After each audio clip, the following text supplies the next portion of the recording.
door cracked open, allowing a sliver of light to lance across her face. She sat up, suddenly aware of her full bladder.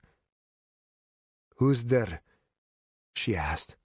The door opened farther, and Elisa stepped inside. "Let me light a lamp," she said, closing the door for a few moments. Zusa took the time to relieve herself, then replaced the chamber pot underneath her bed. Elisa returned with a thin punk, the tip burning. She lit 2 separate lamps, giving a soft gold glow to the room. With the door closed once more, she sat down on the bed beside her. "How long did I sleep?" Zusa asked, rubbing her face with her hands. Normally she could awaken fully alert, but this time it felt like sleep clung stubbornly to her mind. "About 10 hours, Elisa said. "It is late afternoon." Something gnawed at her, and then Zusa figured out what. "Where is Haern?" "Captured," Elisa said. Zusa felt a lump build in her throat, and then she saw her mistress's hands were shaking. "Ingram has him in his dungeon. He plans on hanging him tonight, come sundown." Zusa tried to think, and she bit down on her tongue to use pain to focus her mind. It had to be remnants of Violet, she decided. Seeing Elisa's troubled mind, she thought of what else must have happened. 10 hours gone.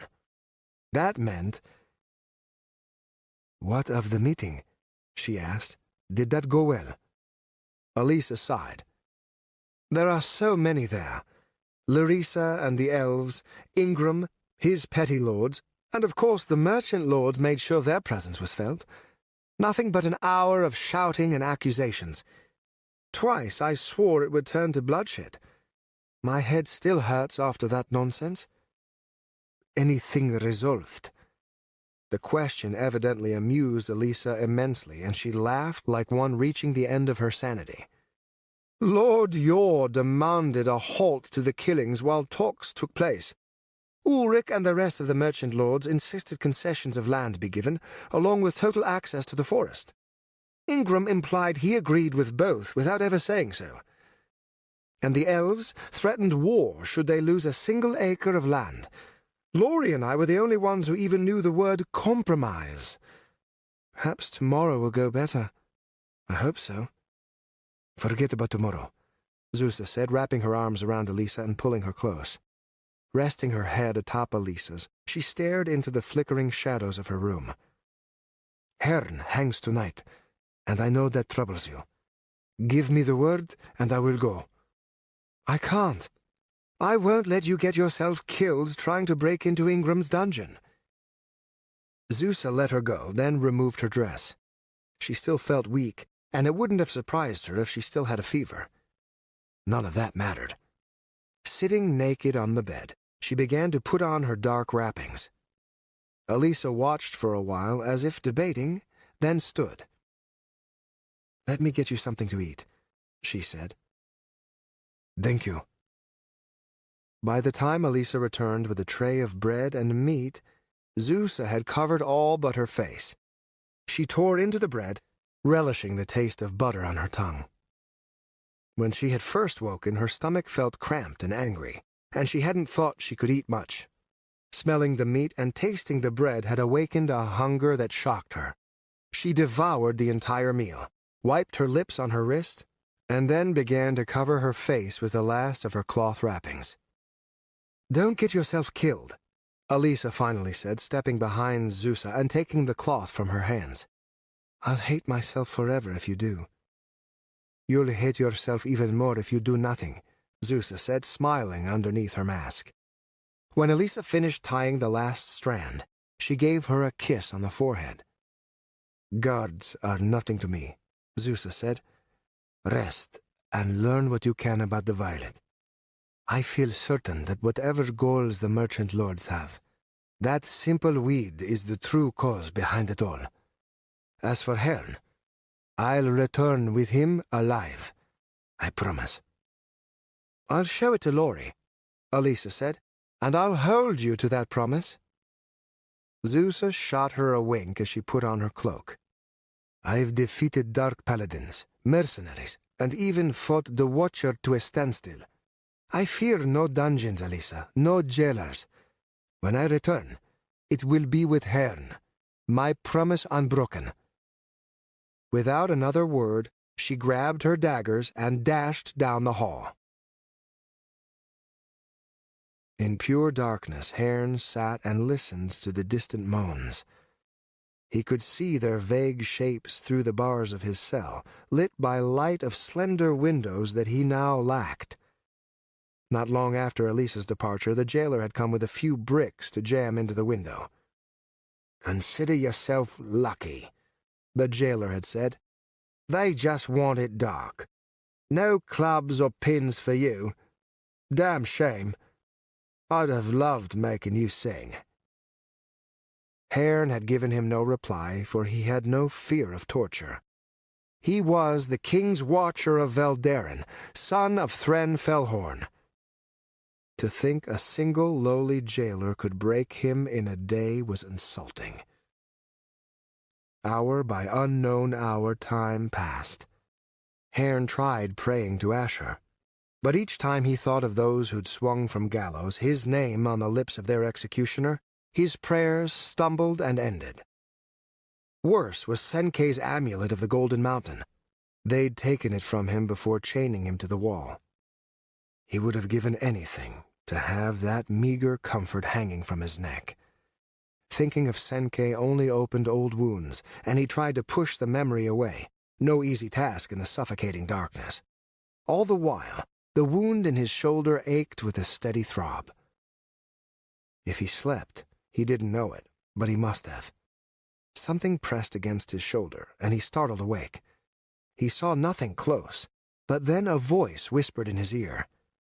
The sound chilled Haern's blood, and for the first time forced him to admit how vulnerable and helpless he was.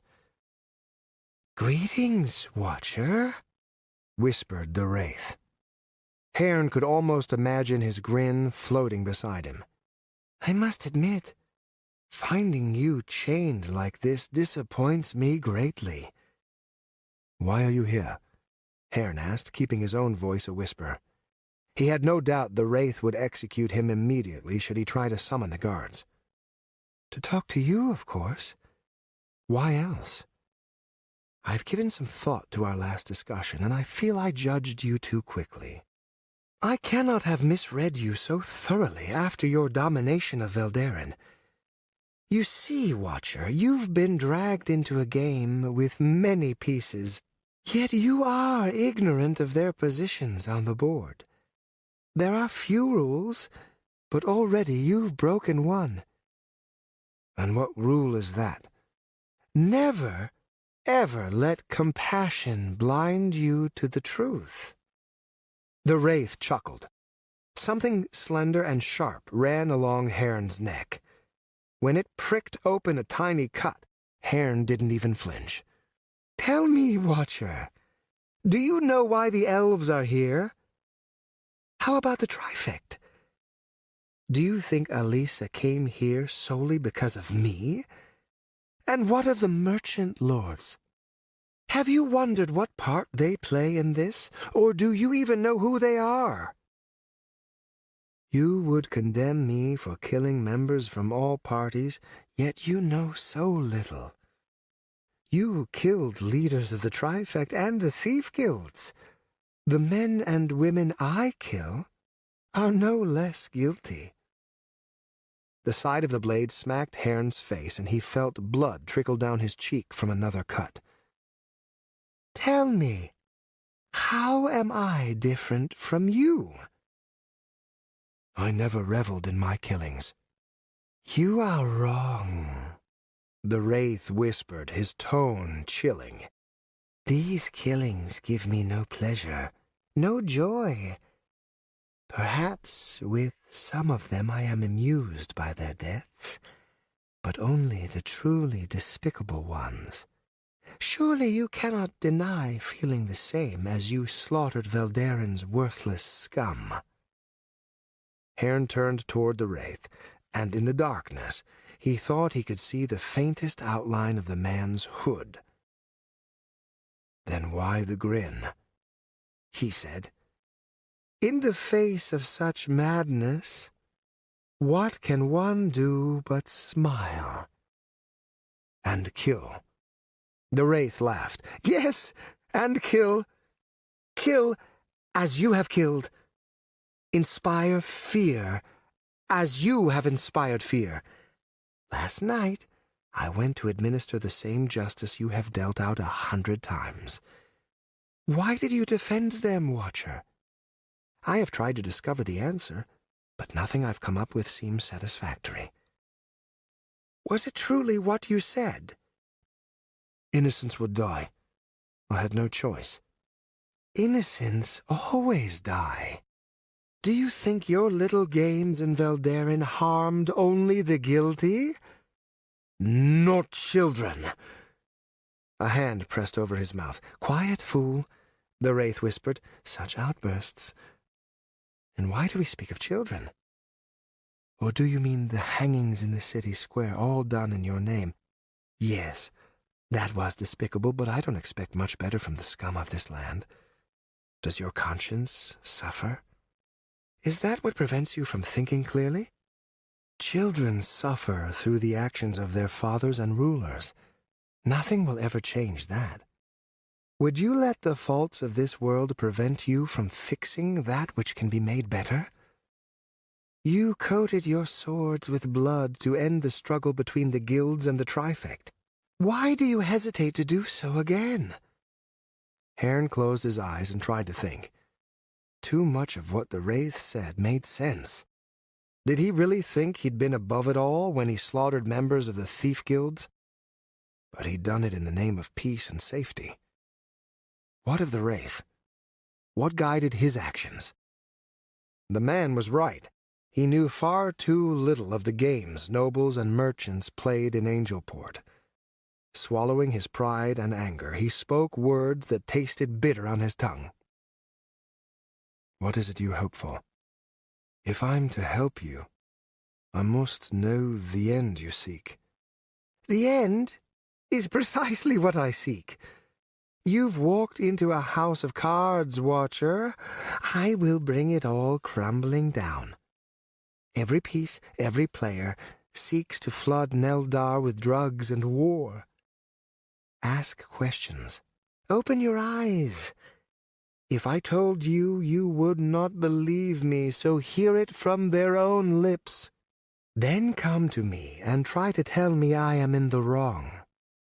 Haern felt more than heard the wraith turn to face the door to his cell, which, by the glint of distant torchlight, he could tell was slightly ajar.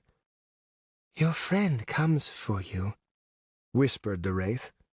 "Many of the guards are sleeping deeply, shall we say.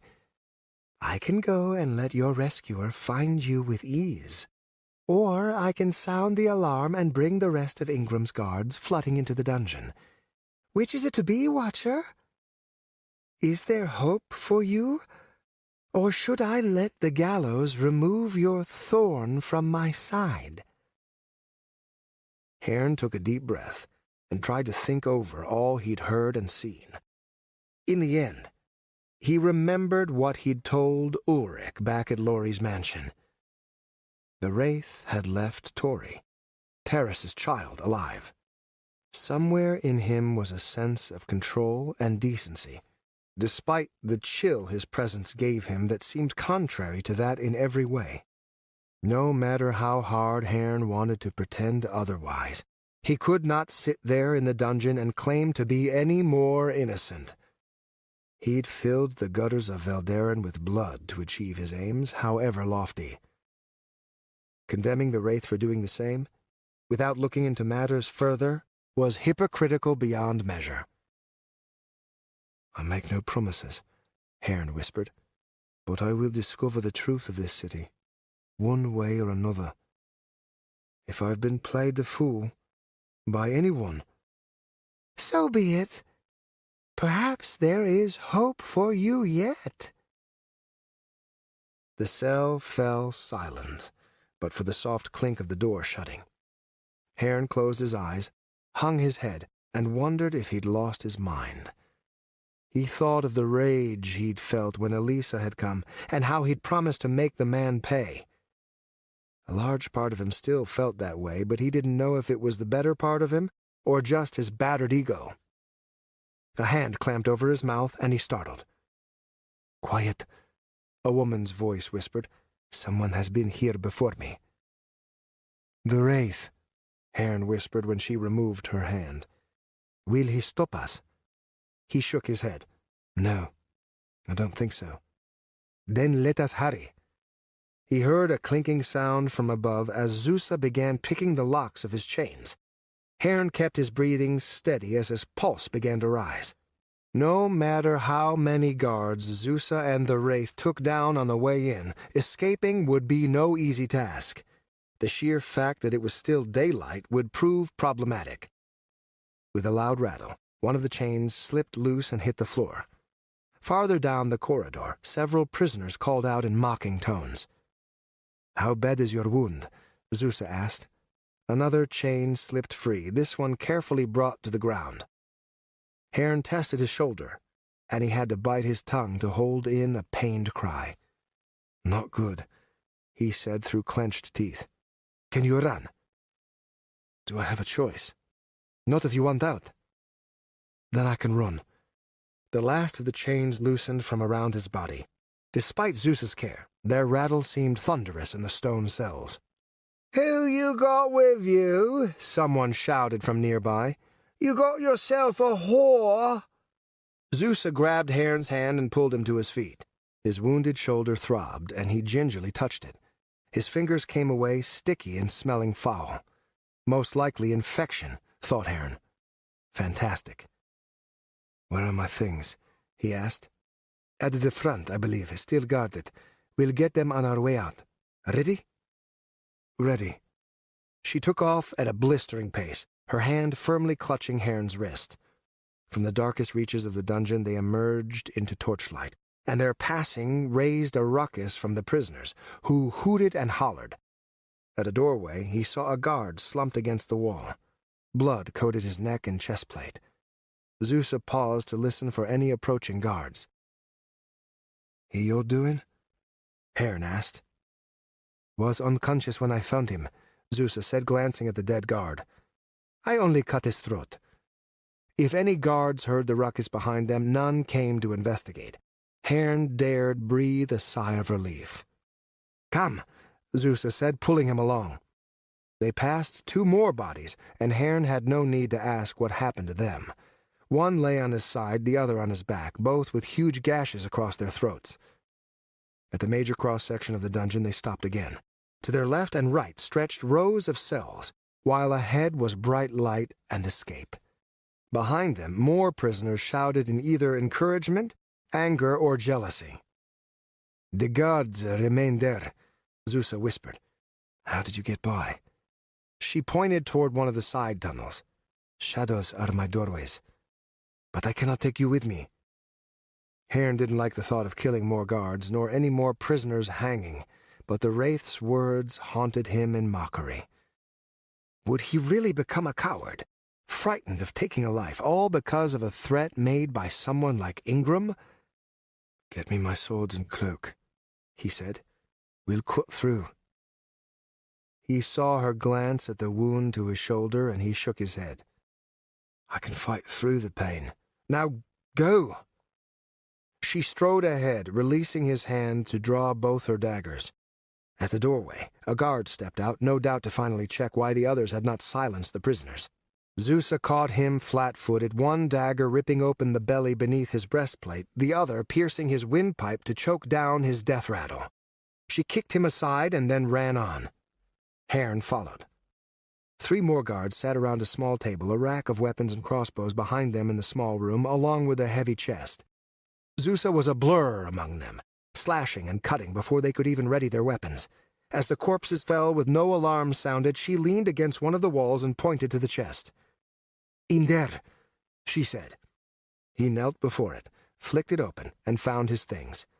As the cloak wrapped about him, the hood pulled low over his face, he felt his confidence rise. Buckling his sabers to his waist, the feeling was complete. Blood still soaked his shirt, and he knew that once his battle lust calmed, he'd be in a world of pain, but for now he could fight. He turned to Zusa and was surprised to see her still leaning against the wall. When he stepped closer, he saw beads of sweat upon the exposed skin about her eyes. "Were you stabbed?" he asked, though he saw no wounds. "Fine," she said, pushing off the wall. "I'm fine." She walked to the iron gate, the last obstacle to freedom. Instead of a lock or key on the inside, a bar blocked the outside. Zusa swore. "Can we break through?" Haern asked as he inspected the situation. Outside he saw 2 guards, both positioned adjacent to the door as if they were asleep. All it'd take was a single patrol to notice, and they'd be swarmed. "Can't," Zusa said. "It's metal. I need to get out there." "How?" She pressed her face to the bars of the door, looking. "Remember?" she said. "Shadows out of my doorways." Zusa retreated into the dungeon, vanishing from view. Trusting her to know what she was doing, Haern waited at the entrance, feeling strangely helpless. Here he was, the deadly watcher, and he was stopped by a simple barred door? "How the mighty have fallen," he murmured, pacing to keep his blood flowing. On the other side, Zusa fell from above the entrance, landing hard on one side. "Zusa?" he asked as she lay there, very still. "Zusa!"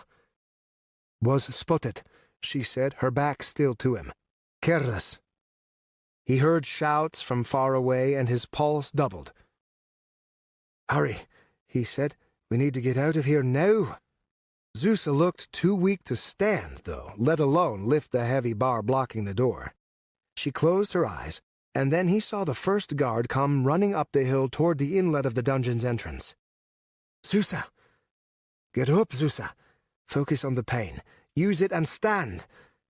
She forced herself onto her knees, and for the first time Haern saw the thick crossbow bolt embedded in her side. The first edges of panic bloomed in the back of his mind. Turning away from the door, he grabbed one of the crossbows and a handful of bolts.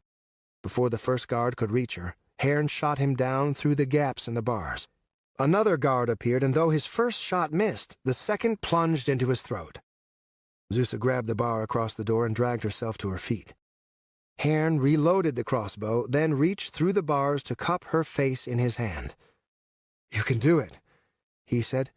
"Don't worry about them. Don't worry about anything. Lift it. Set me free, and I swear I'll protect you." She tore the wraps free from across her mouth, then leaned her forehead against the bars. "Too hot," she said, breathing heavily, her eyes still closed. Haern saw the group of guards approaching, coming up a side path from the mansion. "Now, damn you," he said to her. "Now, or we're both corpses." He shot a bolt over her head, then dropped it to draw his sabers. Shrieking at the top of her lungs, Zusa grabbed one end of the bar and forced it upward. As it cleared the latch, she dropped it, and Haern burst through. The pain in his shoulder a distant memory, he launched himself at the 6 guards, all the while howling like a madman. His sabers danced, and the guards could not hope to match his fury. The first 2 dropped, their initial attacks clumsy compared to his. Twirling between them, he slashed the back leg of one guard, then lunged at another. Their bodies collided, and the guard went down, Haern's knees slamming his chest. The collision with the dirt jarred them both, but Haern's sabers were there, punching through flesh to keep him still. The final 2 turned to flee, but he would have none of it. He stabbed one in the back. The other he tripped, cutting out his throat on the way down. Walking back, blood dripping from his sabers, he passed the guard he'd hamstrung, who pleaded for his life. "Don't, please!" the man cried as Haern pressed a saber against his throat. Haern felt the cloud of his rage passing, and with it the ache in his shoulder returned with full force. Lowering his weapon, Haern slapped the guard across the face with the flat of his blade. "Do something useful with your life," he said, sheathing his sabers. He ran back to Zusa, who leaned against the door, clutching the bolt in her side with both hands. As Haern neared, she rammed it through her flesh, punching the barb out her back. In near disbelief, Haern caught her as she fell into his arms. "Pull it out," she said to him as he held her. Haern grabbed the bloodied shaft, gritted his teeth, and pulled. Only a slight gasp of pain marked its exit. He staunched the blood flow using her cloak, tying it tight about her. "Leave me," she said. "You won't escape otherwise. Tell Elisa I'm sorry." "You'll tell her yourself." Bracing her weight on his shoulder, he took a pained step forward, then another. She leaned her head against him, and he was shocked by its warmth. As they gained momentum, Zusa began to recover her balance, and she supported herself more and more. Limping and bleeding, they walked down the hill. The entire complex was walled in, their path leading to a gated side entrance. A squad of soldiers stood before it, manning their post. When they saw Haern and Zusa coming, they readied their weapons. "Too many," Zusa said, seeing them. "Just drop me and go." Haern shook his head. "We die together." Hardly 10 paces away they stopped, and Haern released her from his grasp. They stood, weapons drawn. Haern laughed, knowing they must look like the most pathetic pair of killers. Meanwhile, nearly 20 men moved to surround them. "Let us through," Haern said, pointing a bloody saber toward the man who appeared to be their leader. "Otherwise, you die fast." "Drop your weapons now," the man said, ignoring his demand. "Only when we're dead, soldier." The soldiers tensed, and Haern knew they prepared to attack. Zusa slid into a low stance, her arms poised almost as if she were a spider, but he saw the delirium in her eyes. Even in the best of conditions, the two would have trouble with so many armored men, but in their current state... Haern pulled his hood lower and grinned. He'd die fighting, regardless of the lack of hope. The Wraith was right. Amid such madness, what else could he do? Before the soldiers' leader could give the order, a voice cried out from above the gate. Haern looked up to see the Wraith poised upon the wall, his sword drawn. "Let them go," he said. "These are prisoners of Lord Ingram," said the squad leader. "Go on your way, unless you want to join them in the dungeon." "Let them go. I command you." Whispers grew as several of the soldiers realized who stood above them, garbed in black clothes and a long cloak. "Who are you to give us commands?"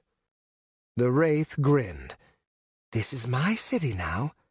Let them go, or all of you will die."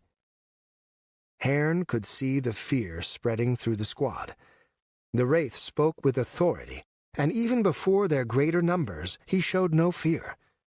It didn't matter whether they could defeat him, for they knew the massive losses they would suffer. Again Haern witnessed a mirror of himself, of the fear he'd painstakingly created in Veldaren. Seeing it on the outside, it felt so deceptively false. "Step aside," Haern said, keeping his voice calm. "No one else needs to suffer." The squad leader took a step back, as if he were going to give way, then suddenly slashed for Haern's throat while crying out for his men to attack.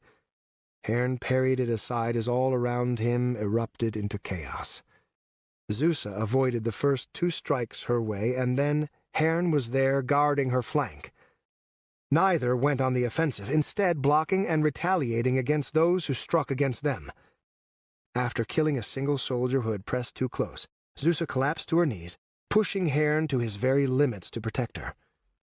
But after those initial moments, the number of his attackers shrank, for the Wraith had fallen among them, his sword a whirling steel blade of death. The soldiers fell at his feet, no match for his speed or skill. Cutting a bloody swath through their numbers, the Wraith appeared before Haern, a smile still on his face. "Sometimes I wonder how much use you might actually be to me," he said before directing his attention to the remaining handful who had fallen back. "Come, face me, or are you cowards and fools who can strike only the poor and destitute?" Haern didn't care either way.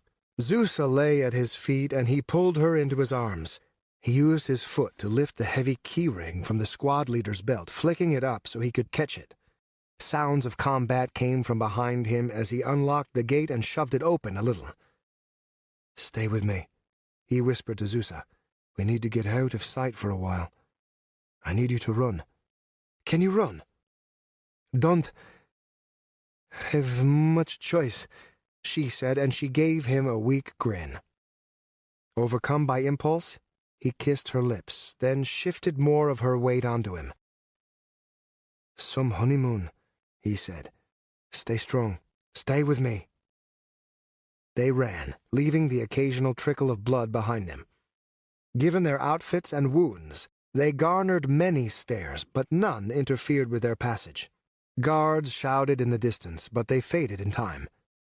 Whether through their speed, the crowd, or the Wraith's interference, they put Ingram's dungeon far behind them. With each minute, Zusa grew weaker, until Haern at last lifted her into his arms and carried her. No more running then, just step after painful step. He felt his own delirium starting to grow, the city strange and unfamiliar about him. Forcing the streets to make sense, forcing his mind to push through the pain, he continued along. The farther they got from the prison, the more people lingered, and several even asked if he needed help. He ignored them, having no spare thought beyond putting one foot in front of the other.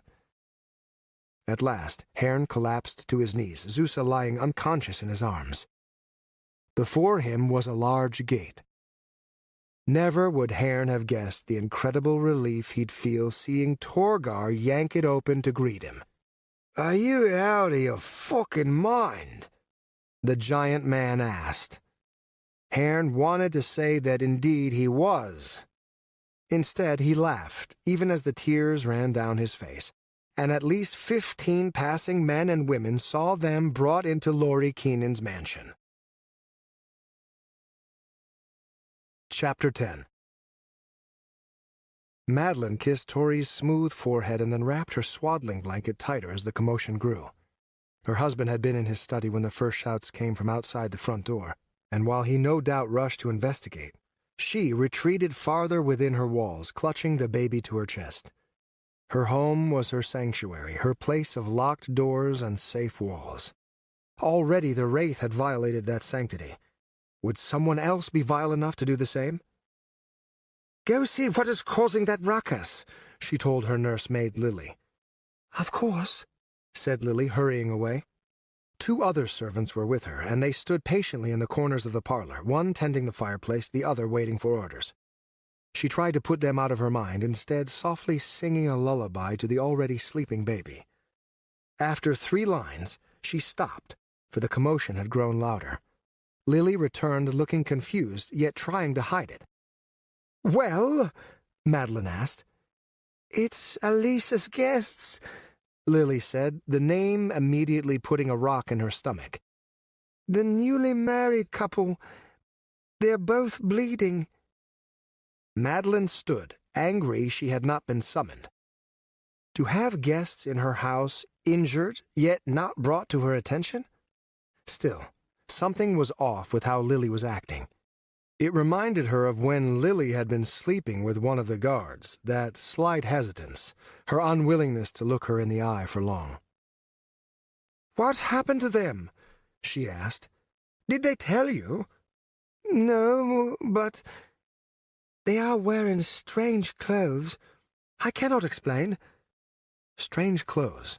What nonsense was this? "Lily," she said, adopting a pleasant tone that she knew chilled all of her servants. "What are you not telling me?" The nursemaid bit the top of her lip and held her arms against her waist. She was still a fairly young girl, though the last of her girlishness would be gone within another year or 2. But she was young enough to have lingering instincts to obey a motherly figure, and Madeline shifted her tone. "Lily, you aren't in trouble? Now tell me what you're hiding." "We were instructed not to speak of it to you." "By who?" "Your husband, milady." Madeline breathed in deep to hold back a retort. If Laurie was hiding something from her? "His anger will fall on me, not you. Now speak." Lily glanced to one of the other servant girls, and Madeline's ire grew. Their single look showed they both knew. How many kept this secret from her? "The two have been sneaking out at night," the third and eldest servant said, standing by the fire. Her face was lined with wrinkles, for she was their midwife, staying in the mansion to ensure all went well with baby Tori. "We've seen them using our door. They dress strange, and they got weapons with them when they do." "Strange?" Madeline asked. "What do you mean?" "Dressed like what?" Lily looked to the others for support, and she lowered her voice as if whispering a curse. "Like thieves." Madeline was out of her seat fast enough to stir Tori, who softly groaned upon waking. Her servants trailed after her as she hurried through the mansion, heading toward the room they'd given Haern and Zusa for their stay. The room was crowded upon her arrival, Torgar standing before the door, several armed men milling about. "Is my husband inside?" Madeline asked, nodding toward the shut door. "He is." "Open it." "It's locked, miss." "I said open it." Torgar shrugged. Drawing his enormous sword, he used it as a wedge to break the flimsy lock, jarring the door open a crack. Through it, she saw her husband glance at her in the dim lamplight, Elisa standing beside him. He had a hard look to his face, and she knew he'd been preparing for her discovery. That fact only infuriated her more. "Will they live?" she asked as he stepped out to join her. "I believe so," he said. "A shame." Laurie glared. "They are guests in our house, Madeline. Such callous attitude is unwarranted." "Is it? Where'd they come from, Laurie?" "What is it that nearly killed them?" Her husband looked to the gathered house guards, then shook his head. "Somewhere quiet," he said. She followed him back into his study. Only Lily remained when he shut the door, accepting Tori into her arms. Sitting down in one of the several padded chairs, she exposed a breast and began feeding. Even in feeding, Madeline refused to ever let the baby out of her sight. Laurie glared at her, but was wise enough not to fight that battle, given the larger problem with Haern and Zusa. Assuming those were even their real names. Already she doubted their relationship to the Gemcrofts. "What is it you know?" she asked. "Tell me all of it, and no lies. The gods help you if you've put Tori in danger." "We're in no danger," Laurie shouted, the uncharacteristic display startling Madeline back a step. Feeling naked without Tori in her arms, she crossed them and glared right back at her husband. Laurie looked away, and she could see the anger fuming behind his eyes.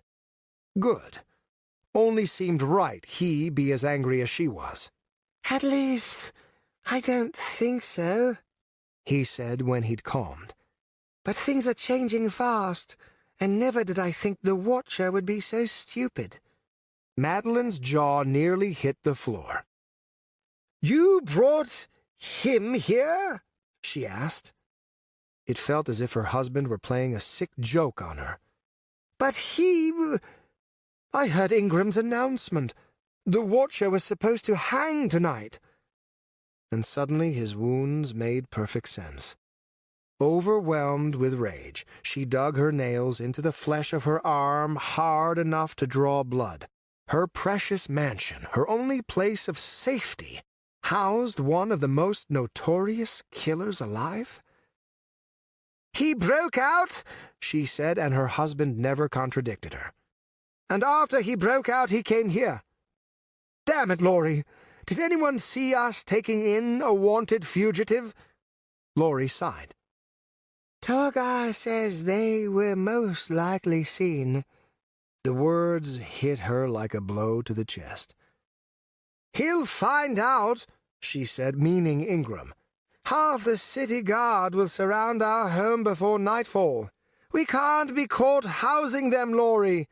We have to turn them over. Alisa won't allow that, and you know it. Then turn over Alisa. He slapped her hard. She leaned back in her chair, holding trembling fingers against her bleeding lip.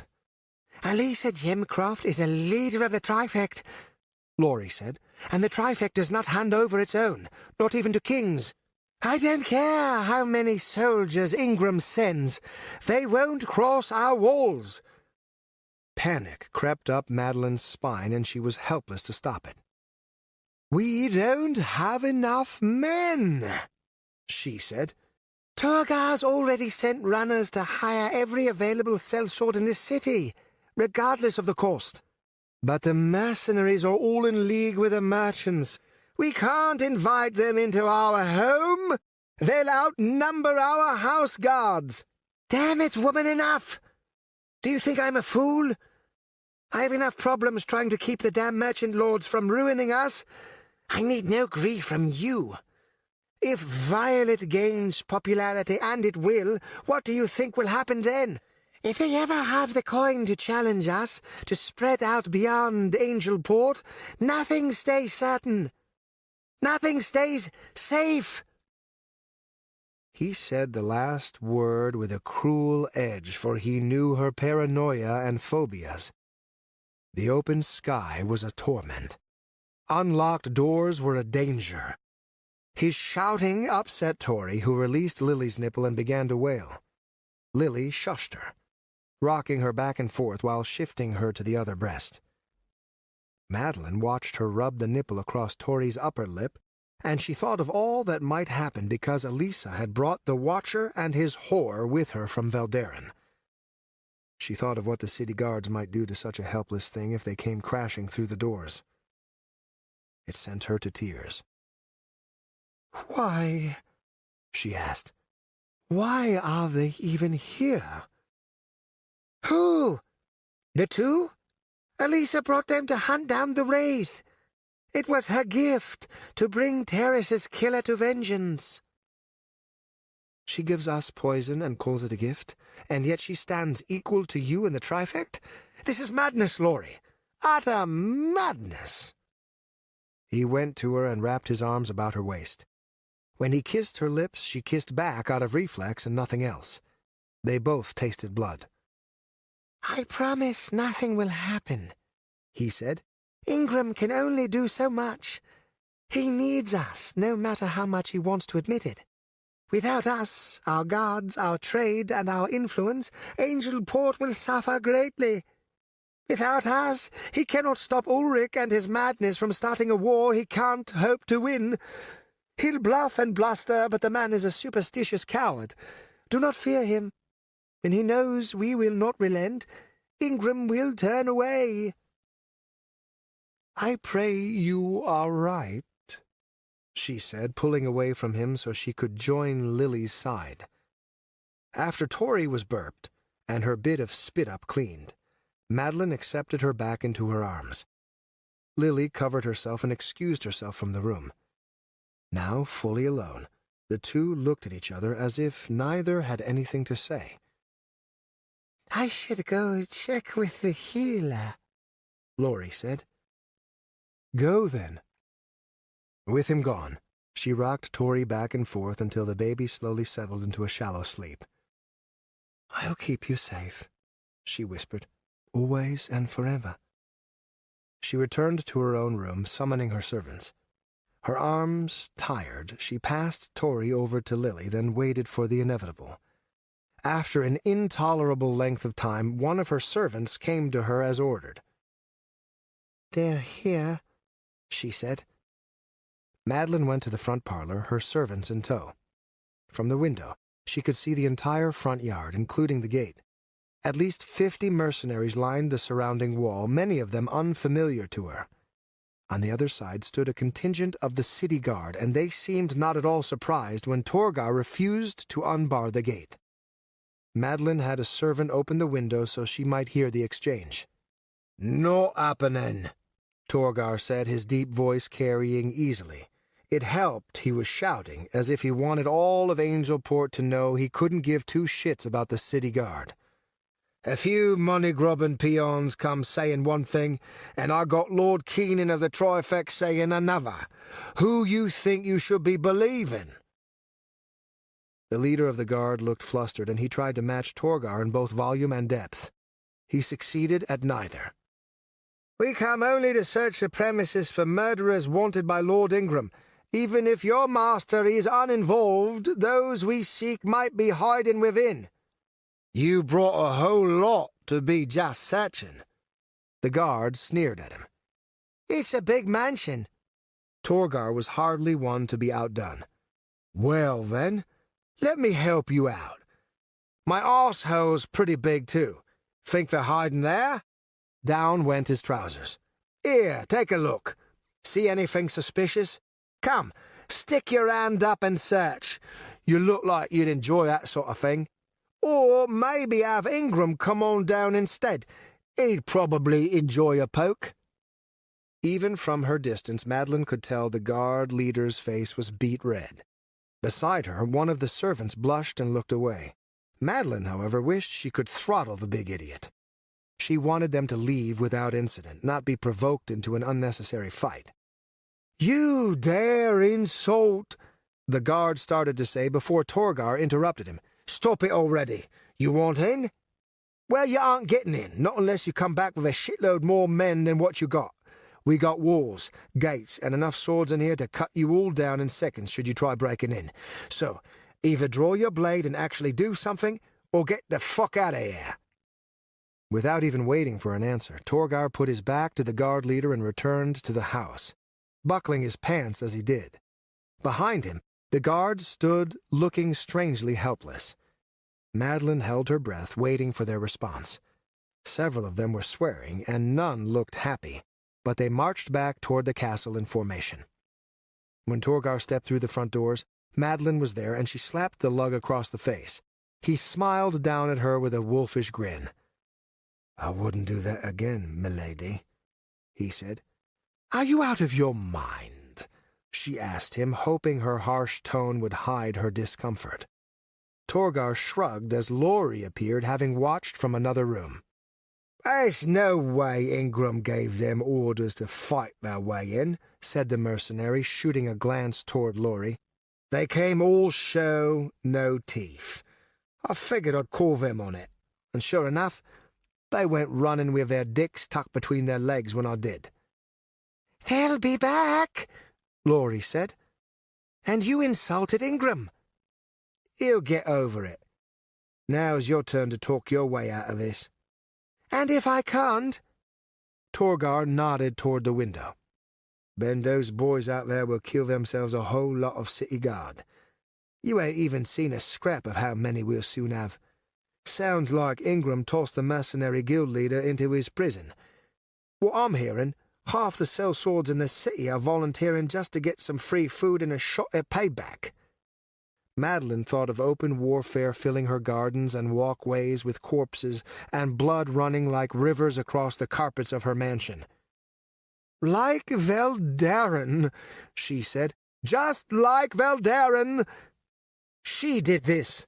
She brought them here, and now we'll suffer the same madness. Laurie swallowed hard. Do what needs to be done, he told Torgar. He looked to Madeline. I'm tired, and shall take a rest. She knew what that meant. They'd be sleeping in separate rooms that night, which was fine with her. Knowing that her best time to act was now, she went searching for Elisa. She found her in the room with the two wounded troublemakers sitting at Zeus's side. Madeline smiled sweetly at her. How do your cousins fare? Well enough, Elisa said, standing. May I help you? You can, Madeline said. You can leave. Go back to Veldaren, where you belong. My husband doesn't need your help to handle the likes of Ingram and the merchant lords. And take these two wretches with you. Watch your tongue. I will speak as I wish in my own household. You are guests, and I am being gracious calling you that. The city guard has left for now, but they'll come back. Go to Veldaren, where you'll be beyond Ingram's reach. Don't treat me like a fool, Elisa. I know no Gemcroft blood runs in either of their veins. I won't have you destroy my household just because of some crude attachment to your pet killers. Elisa did not back down, and more shocking, her hand fell to the hilt of a dagger attached to her belt. "Do not presume to give me orders," she said. "I will not go running like a coward, nor refuse the protection your husband offered me. Now, if you please, Haern and Zusa need to rest." Madeline went to the door, but could not resist one last parting shot. "You should be responsible for your own actions, your own arrows. Too often the rest of the trifecta gets dragged down with you." "You stupid woman," Elisa said. "I'm the one who faced the thieves while you fled. It was my servants who died, my coin that paid for the mercenaries to stand against them. I earned our current peace with blood and gold while you stayed down here in Angelport, so eager in your safety to tell me everywhere I went wrong. Why do you think I'm here, Madeline? It was your sole task to keep the merchant lords in line, and you and your husband have failed spectacularly. You once owned every boat sailing from Angelport, yet now hardly a ship bears your crest. The merchant lords have taken your boats, your trade, and now take aim at the last lucrative business you have left. I've come to help clean up your mess, and now you accuse me of being the cause of it?" She reached into her pocket and flung a small bag at her. Madeline caught it out of pure reflex, but only after it softly smacked against her chest. She was so stunned that she barely felt it. "Try some violet," Elisa said. "It's stronger and more potent than even the best crim leaf your farmers can grow. Bite down on a leaf and breathe in deep, and when you do, imagine what will happen when the value of your crim leaf trade dwindles to nothing because of it. When I open my coffers to keep your family afloat, we'll see who drags who down." Madeline crushed the bag in shaking hands, and she heard the sound of crinkling leaves. "All three of you deserve nothing but the noose," she said. "One day my husband will see that." Elisa slammed the door in her face. At first, Madeline wanted to find Tori and hold her to her chest, to cry out all her anger and frustration, but she knew she could not. Not yet. Despite Laurie's subtle request for privacy, Madeline went to their room. It was dark inside, heavy curtains blotting out the little light given off by the setting sun. Laurie lay half-naked across the bed, staring up at the ceiling. He didn't look at her when he spoke. "I wish to be alone." "I know." Her dress fell to the floor. When she climbed into the bed, he tried to resist. She grabbed his wrists, pressed her mouth to his, and straddled him, ending the protest. She let the fire within her take over, riding out her fury as her husband moaned. When he climaxed, she lay atop him, her lips beside his ear. "We're losing control," she whispered in the dark. "I know." "How did it happen?" "You were feared even among the trifect. Your cruelty was legendary." 12 long years happened. I'm sorry, Madeline, I really am. The merchant lords were always a nuisance, a low-born bunch pretending at wealth and power. But I gave them too much slack. I ignored their threat, kept my eyes on Veldaren instead of on my own home. Now their influence has spread.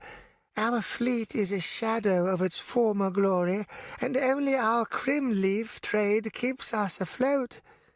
I've failed us, all of us." She nestled closer to him, resting a hand atop his chest. "It's not too late. Your cruelty was a tool, and we need it back. Everyone is against us. Ingram, the merchant lords, the elves, that murderous wraith, even Elisa. We can't trust them, not any of them. We were meant to rule. You were meant to rule. Can you not do so again?" Laurie sighed, and she could tell he was staring at the ceiling, searching through his thoughts for the right words to say. That alone told her she wouldn't like what she would hear. "Elisa is one of the few left we can trust, Madeline. And the elves are helping us, just as we are helping them. Did you not know?" Madeline felt her blood run cold. "We help the elves? How?" "Elisa paid for the buildings, but I secured places for the elves to stay within the city. We need their aid in stopping the violet from spreading across Desrael. If the merchants ever gained access to their forests and started growing it in crops—" Madeline felt a chill run through her as she thought of what Ingram would do if he ever discovered their involvement. Harboring fugitives was one thing, but to be aiding the elves?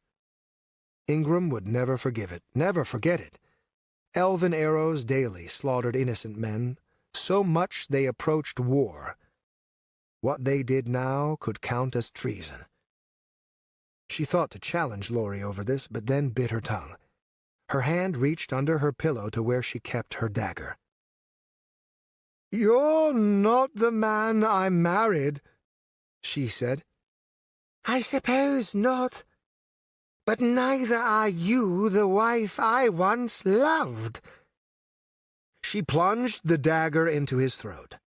He caught her wrists when it was an inch in, blood pooling about the tip. His neck tightened, and his eyes flared wide as he fought against her. "Just stop," Madeline said as she flung all her weight into the thrust.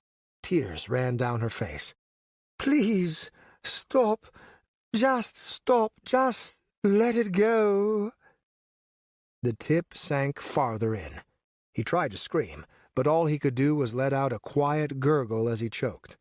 He shifted his weight, but if there was any part of her stronger than her husband, it was her thighs, and she straddled him as she had only moments ago. His whole body began to shake violently. His eyes met hers, and she refused to look away despite the horror she saw, despite the betrayal. "I'm sorry," she whispered as his strength faded, and he could no longer stop the blade from sinking another inch. Her lips brushed his ear as blood smeared across her bare breasts. "But you aren't strong enough to save us. Tori needs better. I need better." She stabbed again and again, turning and shredding flesh. "I do this for Taras," she thought. "I do this for his child." When her dagger revealed bone, she finally stopped. All at once, it seemed the room was painfully quiet. Only her breathing broke the silence, that and the soft patter of blood dripping from the drenched sheets to the floor. Madeline felt something lurking heavy above her, like an animal ready to pounce, but she could not relent. She had to be strong, stronger than Laurie had ever been. Steeling herself, she took the dagger, knelt on the floor, and began to draw. "Taras," she thought, even as she scrawled a symbol left by his killer. "For you, Taras." It wasn't hard, the drawing. It had been burned into her memory, haunted her eyes every time she looked to the little baby girl left in her care. Compared to that, tearing Laurie's body to pieces was a simple but tiresome measure, especially with only a dagger to do the cutting. It has to match, she thought, has to be perfect. Everything felt detached, her own actions that of a stranger. Was it really her, twisting and pulling until an elbow joint snapped and the bloody flesh tore free? Was it really her jamming a dagger into her husband's eye sockets? her tears running down her face, dripping into the innards spilling across the carpet, were the only thing that convinced her she was still human. At last she stood in the center of the room, her naked body hopelessly stained red, her arms coated up to the elbow with gore. The hours had passed, each one threatening to crush her completely. The heavy weight felt closer, more dangerous. It clung to her shoulders, dragged at her arms, and threatened to tear away her eyelids so she'd see everything she'd done in that horrible room. That detached feeling was gone, though she wished for it to return. Not done yet, she thought as panic clawed her throat. She slid underneath their bed, stabbed a hole into the feather mattress, and shoved the dagger inside. In the darkness, she could barely see but for the dim glow of a single lamp she'd lit. Removing it from its hook upon the wall, she set it on the ground so its light would spread underneath the bed. Dipping her hands in her wash basin to clean them, she retrieved a needle and some thread from their closet, crawled underneath, and began the painstaking process of sewing the mattress shut. No one could know. No one could ever know. With that done, she put everything away. Taking her husband's sword from the decorative crest above their dresser, she clutched the scabbard and breathed in deep. With 3 hits, she smashed open a window, then put the sword back in its place. At last she was free. At last she could invite the torment in, let the realization of what she'd done consume her like a brutal fire. Again and again she screamed, letting free every bit of her grief, fury, and loss.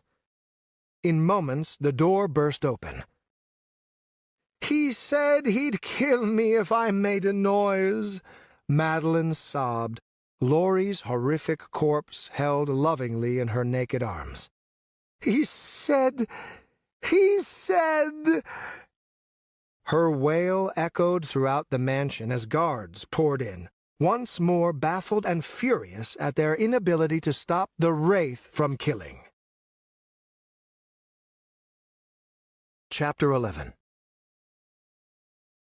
The captain's quarters of the Raven Shade were even smaller than on the Fireheart, but they still had a bed, which was good enough for Darryl. Light streamed in as the whores opened the door to leave.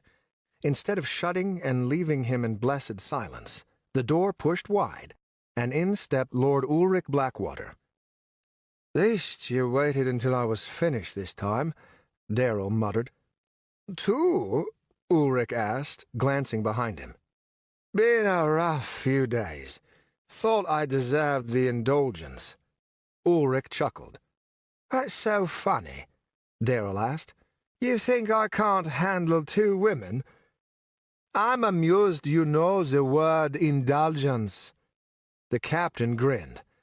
"Ulrich, if there's ever a word I'm good friends with in this ugly world, it's that one." "Fascinating. Put on some damn pants so we can talk. I'll be waiting on the deck." He shut the door. Darryl scratched at his beard, waiting for his alcohol-soaked brain to remember just where he'd tossed his pants before the 2 women worked their magic on his dick. Finding them behind him on the bed, he pulled them on, tightened the strings, and grabbed a nearby shirt. He was still looping his arms through it as he stepped out onto the deck of his new ship. New to him, anyway, for the diminutive vessel had sailed the ocean for many years, and only recently had been purchased as a replacement for the Fireheart. "A real beauty, ain't she?" he said, seeing Ulrich looking over his ship. "The best I could do at such short notice," the merchant said, unimpressed with his sarcasm. "You're lucky to even have a ship after what happened to my cargo." "You know damn well that wasn't my fault. 3 men keeping watch, and they died like they was still scabs. Every one of 'em knew how to kill, Ulrich, I assure you. Someone knew we had the violet, and that someone didn't want us selling it. That Wraith fellow, maybe?" "Maybe." Ulrich bit at his lip, and the captain noticed the way the man's hands were twitching. "You need a drink?" he asked. "I'm fine." He pulled a tiny sliver of something green from his pocket, popped it on his tongue, and then chewed. "So, what is it you're here for?" Darrell asked, crossing his arms. He had no intention of watching his boss take little snippets of violet, not when he couldn't have any himself. Every shred of it had gone down with the Fireheart, burning away a fortune, and nearly killing him in his sleep to boot. He'd woken to the sound of warning cries and dove into the water just in time. "Laurie Keenan died last night," Ulrich said, sniffing deeply. "Killed by the Wraith." "No shit. Who's running the family fortune now?" "His wife." "Damn. What's that got to do with me?" Ulrich appeared to visibly calm, and he gave Darrell a wide grin. "Things are coming to fruition, my dear Captain, but we need to ensure everything goes our way. Madeline's scooping up every mercenary in the city and throwing enough gold to break what little loyalty they had to us. We need a counter. I want you to start spreading orders to the rest of my ships and my brothers too." "What's that?" "No one leaves Angelport. I don't care if the docks fill up either. Beach along the coast if need be." Darrell tried to do the math, but knew that number was way beyond him. "You're talking a lot of waste and headaches," he said. "Any foodstuffs will spoil, and that's not touching the nonsense we'll encounter in every damn port we arrive late to, assuming we arrive at all. The other merchants all right with this?" "They will be. We need as many fighting men as possible, all loyal to us. It's time this city learned who's really in charge. Any friends you know, bring them on board. Plenty of men may not consider themselves sellswords, but they'll still bleed and die for a bit of coin. I want them all." "What if someone leaves anyway?" Darrell asked. Ulrich gave him a pleasant smile. "Then all nearby ships are to board, tie up their crew, and burn them alive. No one leaves, Darrell. No one." Darrell shrugged. "You're in charge, so I'll spread the word. What will you do in the meantime?" "Why, give Madeline Keenan my most heartfelt condolences for her loss, of course," Ulrich said, smacking the captain on the shoulder before heading down the plank to the dock with a bounce in his step. They'd scoured the entire mansion top to bottom, but of course the guards found no sign of the Wraith. Madeline had spent the night among her servants, red-eyed and unable to sleep. They all thought she was in shock, and they were partly right. But one thing weighed on her mind, and she could discuss it with no one: what to do with Elisa Gemcroft come morning. When at last light shone through the windows, she bathed, dressed, and then met with Torgar outside her door. He grunted at her rough appearance. "You look like shit," he said. "You look little better," she snapped back. It was true, too. Despite his apparent lack of care, the mercenary had been a veritable demon while ordering around the house guards, and to her shock, he'd even gutted two who dared mouth off. Together they sported dark circles under their eyes, Madeline from tears, him from lack of sleep. "Sorry," Torgar mumbled, and she could tell he was finally realizing she was the head of the household now. "He can't be close, but we'll keep looking, keep searching. I'll find out how he got in, how he killed Laurie. That's a promise." The certainty gave her a shiver, and she hid it with a half-hearted sob. "Forgive me," she said. "I have much to do." "Like what?" Madeline took a deep breath. "Why, I must inform our guests of Laurie's passing." She started walking down the hallway, and Torgar joined her in step. He reached for her elbow to stop her, but pulled back at the last moment. "Sorry for the boldness, Madeline, but you should be resting. Elise is already aware of what happened, I assure you. The whole damn city probably knows by now." Her glare made him take a step back. "Hold your tongue," she said. "I will do as I please. Do you understand me?" Absently, he nodded, and he looked to her as if seeing her for the first time. Scowling, she continued onward. She felt herself balancing on a knife's edge, and her outburst was a dangerous misstep. If she didn't play the grieving widow just right, people might start asking questions, might come to certain realizations that would end with her head on a pike, or with her in chains before the other leaders of the trifect. Given the respect Laurie commanded from their house guards, even they might turn on her if they knew the truth. "Forgive me," Madeline said, trying to soothe things over. "I'm still not comfortable with the thought of replacing Laurie, especially when it comes to dealing with other members of the trifect." "Of course," Torgar said, but he didn't sound too understanding. Forcing him out of her mind, she continued to Elisa's room. She felt her anger rise as she pushed open the door. It was these three who had caused everything, who had forced her to do such terrible things to her husband. Inside, she saw Elisa already awake. She sat on the edge of her bed, with the other female servant of hers beside her. Blankets covered her up to her neck, and immediately Madeline could tell she was with fever by the pale color of her skin. "Madeline?" Elisa said, standing at her entrance. "I heard, and, please, I'm so sorry. Laurie was a great man." Madeline nodded, unsure of what to say to that. Had her husband been a great man? Perhaps once. But it wasn't a great man she'd stabbed and torn to pieces. That was a shell, a disgrace to the strength she'd married. As she paused, she noticed Haern leaning against a wall, his arm and shoulder bandaged. It was him, she thought. He was the criminal, the killer. More than anyone, he was to blame for the Wraith's ire against her family. Did his symbol in Terrace's room not prove that? "Lord Ingram will still be looking for you," she told him. "Let him," said Haern. The casual disrespect annoyed her. More than anything, she wanted to remove all three from the premises, but she had to think further ahead than that. She had to keep playing the role of grieving widow, and that meant respecting the dead. "I only let you stay because it was my husband's last command," she said. "He sought to protect you, and so I shall honor that, no matter how much it might sicken me. Angelport is a dangerous place, but at least here you'll be safe." "Safe?" said Elisa. Her face was a calm facade, but Madeline knew her mind was whirring behind it, trying to understand. It wouldn't take her long. The trifect could not be seen killing one another. It was a law all three houses had followed for centuries. But just because they couldn't be seen killing each other didn't mean more subtle methods might be employed. Subtle methods Madeline hoped she might use, and soon. "Yes, safe. All three of you should be safe here." "After last night, forgive me for wondering," said Haern. "Besides, we must fetch a healer for Zusa."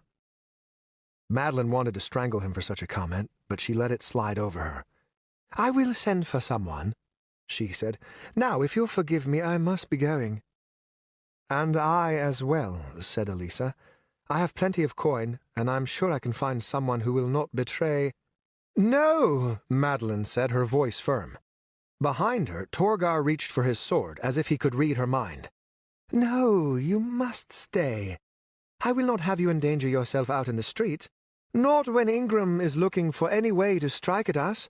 All three of you must stay here. The Wraith will not get to you, I promise." "Is that so?" Elisa asked. "How kind of you." "Torgar, assign a guard to watch over them," she said, her orders as much for Elisa as the mercenary. "I'd hate for anything to happen." "May I still wander the mansion?" Elisa asked, but her words were dripping with false sympathy. Madeline smiled, letting the tiniest bit of her victory seep into her voice. "I don't think that'd be a good idea." She shut the door, and Torgar followed her as she left. "Very dangerous," he said, glancing back. "Elisa is but a child, and the other two are wounded." "Wounded animals tend to be the most dangerous." She whirled on him. "Then I expect your men to do their job," she said. "They don't leave. Gods know why I don't just cut off their heads and be done with all three." Torgar stepped closer, and he lowered his voice. "So much for honoring your husband's final wishes," he said. Dangerous ground, Madeline realized, but she could not do it. Not when it came to that harlot Elisa. "He's dead, and I'm in charge," she said softly. And Elisa's a disease rotting away at the Trifex core. They don't leave that room until tonight for any reason. Have I made myself clear?" "Perfectly clear," said Torgar. He saluted her, his motions stiff and lacking any fluidity. "And may I ask just how long they will not be leaving that room?" "The only way they leave that room are as corpses," she said. "And I expect you to make that happen come tonight." A guard came from the front door, and he paused while waiting for acknowledgement. "What?" asked Torgar, showing no reaction to Madeline's orders. "A man at the gate wishes to speak with you," he said. "Go," said Madeline, "and remember, I want a guard in there at all times." "I'll handle it," Torgar said, suddenly grinning at her. It was so wolfish, so disgusting she shivered. "Trust me, I got all this under control. What about the various stuffed shirts wishing to give their sympathy? I've got them corralled up at the front." "Let them wait," she said. "I have no time for their false sorrow." Glad to be away from the mercenary, Madeline hurried to Terrace's old room to once more join her servants. More than anything, she wanted to hold Tori in her arms, shut her eyes, and cry away the last memories of her husband, until nothing remained inside her but a faded shadow. The entire estate looked to be on lockdown when Ulrich arrived at the front gate. "Let me through," he said to one of the 5 guards who stood watch on the other side. "No one enters." "I am Ulrich Blackwater, and I am no commoner for you to turn away. Send for someone I may speak with if you insist I remain outside." The guard sent someone off running, and a few minutes later they returned with a giant sellsword in tow. "Ulrich, you bastard, what are you here for?" asked Torgar. "I heard the grim news," Ulrich said. "I've come to offer my condolences." Torgar turned and spat. "How long did I work for you?" 3 years, if I remember. It was so long ago." "Aye, 3 years. How many times in those 3 years I knew you do you think I ever saw you feel sorry for anyone but yourself?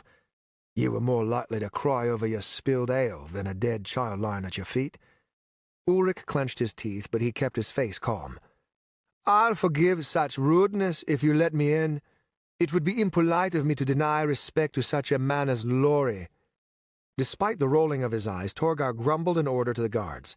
They unlatched the gate and swung it open, slamming it shut behind Ulrich after he entered. "Keep it short and sweet," said Torgar. "As you can see, we're not in the mood for guests." "I've noticed," Ulrich said, glancing at the guards as Torgar escorted him toward the front door. Every section of the wall was guarded by mercenaries, many who had until recently been in his employ. The front door had a man on each side standing with their swords drawn. Even when he looked to the windows, he swore he saw men with crossbows. No wonder Lord Ingram had pulled the city guard away. The losses they'd suffer just trying to get past the gates. "Fearing an invasion?" he asked, pretending not to know the reason for the security. He'd told Darrell that the Keenans were rounding up every mercenary they could find, but actually seeing it in person was another thing entirely. The place was crawling with them. "Something like that. Between Lord Ingram and the Wraith, we're needing as much as we can get." They went inside, and Ulrich found himself on the receiving end of several glares from petty nobles gathered in the front parlor. In return, he bowed low. "Gentlemen," he said, giving them a mocking grin.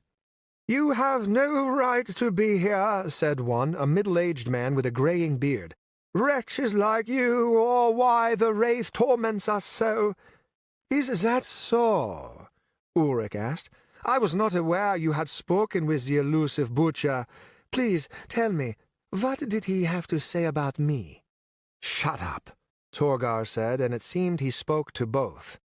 "Madeline's in Terrace's old room. Follow me." The sellsword led the way, his broad shoulders bumping into the finely dressed nobles who didn't move in time. Ulrich followed in his wake, and he winked at the bearded man who looked ready to draw a sword if he had one. It only amused him further.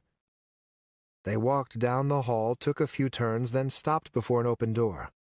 Inside, he saw Madeline sitting on a bed, dressed in a simple black outfit, laced tight. Leave it to her to find a way to make mourning look sexy, thought Ulrich. She held a baby in her arms. Terrace's kid, if he remembered correctly. All around her, doting servants waited for the slightest request. Ulrich saw lines in her rouge from tears, as well as her pale complexion, and was surprised. He'd expected an icy woman like her to be taking things better. "Milady," Ulrich said, offering a sweeping bow. "It pains me to see you in mourning yet again. Surely the gods are cruel to let such a fate befall you." "Some say there is love in cruelty," Madeline said, beckoning for him to enter. "Do you think so?" "Cruel men can make love," Ulrich said. "I'm not so sure about the other way round." Torgar gave a half-wave to Madeline before stepping out. "Let me know when you're ready for him to leave," he said. Ulrich stood before her, letting a silence stretch over them as he thought of what to say. "How is your health?" he asked, though he could plainly see she looked ill. "I will be better," she said, "though you're not one known for compassion. Is there some business with my husband you'd like to discuss?" Ulrich feigned insult. "Of course not. Laurie was a rival, not an enemy. I can still mourn his loss, can I not?" She nodded, and Ulrich took no offense from the non-committal response. She was right, of course. He was hardly known for his compassion, and his ego wasn't large enough to take offense from the truth. As for his business, well, he did have one issue to discuss, other than scouting out the mansion to see its defenses and confirm the mass hiring of mercenaries. "We're to meet with Ingram and the elves in a few hours," he said, sitting beside her and gently patting her hand. Her skin felt clammy, cold. "I'll make sure they know the reason for your absence." "Absence?" She yanked her hand away and rubbed it as if she'd been burned. "Why, I merely thought—" "No," Madeline said, shaking her head. "Delay the meeting. How could anyone expect me to be there today?" "Delay isn't an option," Ulrich said, making sure the slightest hint of condescension slipped into his voice. "The city is already full of unrest because of the elves' visit. If you must, have Elisa speak for the trifect." "No!" Ulrich was taken aback by the ferocity of her outburst. He chuckled, unsure of how else to react. "Very well. Laurie made the trifect's position clear, so I'm sure we'll do fine without anyone." "I will be there," Madeline said. "I will not have my house absent. Nothing so important happens in Angelport without our approval." "Only the million things that pass underneath your nose every day," thought Ulrich. "You are a brave woman," he said instead. He let the silence linger for a moment, then, out of pure spite, brought the conversation back to Laurie's death. "What provokes this wrath?" he asked. "What did Laurie ever do to earn his wrath?" "He was weak," Madeline said, rocking the sleeping babe in her arms. "But I won't be. Good day, Ulrich. I will see you at Ingram's mansion." Ulrich stood, and he bowed again. Before leaving, he had one last thing to ask. "Forgive the intrusion, but by chance is the lovely Zusa Gemcroft here? We were in the midst of a fine conversation before we were interrupted." Madeline's face hardened into stone, and Ulrich marked the bizarre reaction. "Zusa left with her husband for Veldaren," she said. "A shame," Ulrich said, about his only honest reaction in their entire conversation. "Might she return to Angelport soon? Perhaps when things have settled? I doubt it. Goodbye, Ulrich." "May you endure," Ulrich said in return. He stepped out and found Torgar waiting not far down the hall, a wineskin in hand. "Were you listening in on private conversation?" he asked. "Course not," said Torgar.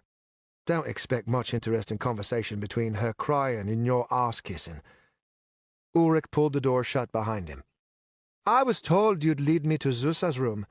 She's leaving for Veldaren soon, and I wish to say my farewells. The sellsword lifted an eyebrow. So? It is? Torgar shrugged. Whatever.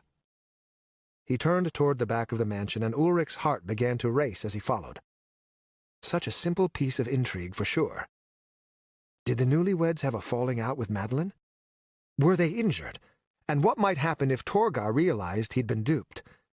Glancing about, he had a sudden, more dire thought. What would happen if Torgar decided to draw that giant sword of his and ram it through Ulrich's chest? Given their guards and wealth, the Keenan mansion might as well be a foreign nation. His brother might try for revenge at least, but that'd be little comfort if he was deep in a grave. Near the servants' quarters, they stopped before a door, and Torgar gestured for him to enter. "It ain't locked," he said. "I broke it." Another strange oddity. He pushed it open and stepped inside. The room was empty, the bed sheets ruffled and stained with blood. Torgar stepped in, saw the same, and then drew his sword. Fuck! It was then Ulrich saw the dead guard slumped in the corner to his right, his skin a pale white and his head at an awkward angle. Still clipped to his belt was an empty scabbard. Suddenly Ulrich realized it wasn't just an oddity anymore. "Time to go," Torgar said, grabbing his shoulder and pulling him out of the room. Normally Ulrich would have taken offense, but he knew a precarious situation when he saw one. "Of course," he said. "I should prepare for the meeting anyway." Yeah, Torgar said, clearly not listening. Instead of the front door, Ulrich found himself heading toward the back. At the first hallway crossing, Torgar spotted a guard and began shouting. "Where are they?" he roared. The guard paled and took a step back, and even Ulrich felt intimidated. "Who?" asked the befuddled guard. "Who else? Elisa and her pets. Gods, what I'd give for someone who knows what the fuck they're doing." As Torgar ordered for them to sound an alert, Ulrich could only wonder the reason why Elisa was being treated like an escaped prisoner. He knew the Trifect had its occasional infighting, but nothing like one taking the other hostage. Torgar kicked open the back door and more shoved than led Ulrich through. The two guards, one on either side, lay bleeding on the ground. He couldn't tell if they were dead or unconscious, but it certainly seemed the former. Seeing this, Torgar looked ready to explode. More than ever, Ulrich felt ready to be gone. "I can show myself out," he offered. Torgar shot him a look, at first with eyes wide and feral. Ulrich's throat tightened, and he felt no better when the sellsword suddenly grinned at him. "Scared to get a little blood on your hands?" he asked him. "Scared it'll be my own blood, yes." The backyard was not as guarded as the front, for it lacked any passage or gate through the brick wall surrounding the estate. Near one wall lay 3 more bodies, their blood soaking into the grass and staining the nearby bricks. "Not even an alarm," Torgar muttered. "Couldn't even raise a damn alarm." He let out a cry, and from either side of the mansion mercenaries came running. Ulrich followed Torgar toward the bodies as he went to examine them, feeling unsure if he would be allowed to leave or not. So far the sellsword had made no outward threat, but still, he couldn't shake the feeling his life hung by a thread. "Climbed over," Torgar said as the first arrived. "Shit," said the first mercenary. "How'd this happen?" "Love to know myself," said Torgar. "You 3, form up squads, and get it done 5 minutes ago. Scour the area outside the mansion. I want those 3 found." "What 3?" asked one of the mercenaries. "Elisa!" Torgar roared. "Who else could I be talking about? Now go!" As they burst into action, Torgar grabbed Ulrich by the shoulder and dragged him toward the front. Halfway there, out of sight of any possible witnesses, the sellsword pulled him close enough for Ulrich to smell the wine on his breath. "You listen well, you little runt. Not a word of this gets out to anyone, understand? It does. I know who talked. I don't like people who talk about things that got nothing to do with them. They end up dead. Have I made myself clear?" "You have," Ulrich said, trying to stand up tall despite how ridiculous it might look compared to the imposing sellsword. "Though you should remember, I don't take kindly to people who make threats." "Threats? I'm not making threats, Blackwater. I'm stating a damn fact. Now get out of here. I've got work to do." He shoved Ulrich toward the front gate and, no fool, Ulrich hurried away. The guards at the front looked him over, then let him pass. Outside the walls, Ulrich smoothed his clothing and glared at the mansion. Hardly a moment later, the first of several squads emerged, each heading in a different direction to search. Amused by their urgency, he wandered down one of the side streets that led to the back alley behind the Keenan estate. Leaning against the wall, he watched with a smirk as two different squads raced in and out of view, making a lot of noise but discovering little. That smirk changed to a full-blown grin when, after the squads were gone, he saw a familiar blond-haired man suddenly step into view far down the street, turn, and beckon behind him. Trying not to look suspicious, Ulrich wandered their way as Haern vanished from view. Elisa appeared next, and it seemed like Zusa leaned against her, needing help to stand. When the two women were outside his line of sight, he ran as fast as his legs could carry him. Staying at least 1 block behind, he followed them as they made their way through the back alleys of Angelport. Once far enough from Madeline's mansion, they traveled along the main roads, blending in with the sea of people. But Ulrich knew who they were despite the plain clothes they wore, no doubt as a disguise. He followed until they reached a place they seemed to deem safe, and stepped inside. Ulrich could hardly contain his joy. He knew that building, and, more important, knew who was being housed within. "The elves?"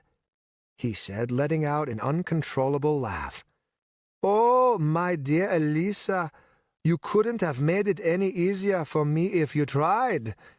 He hurried back to his own mansion, eager to change and then speak with his brother. They had so much to discuss.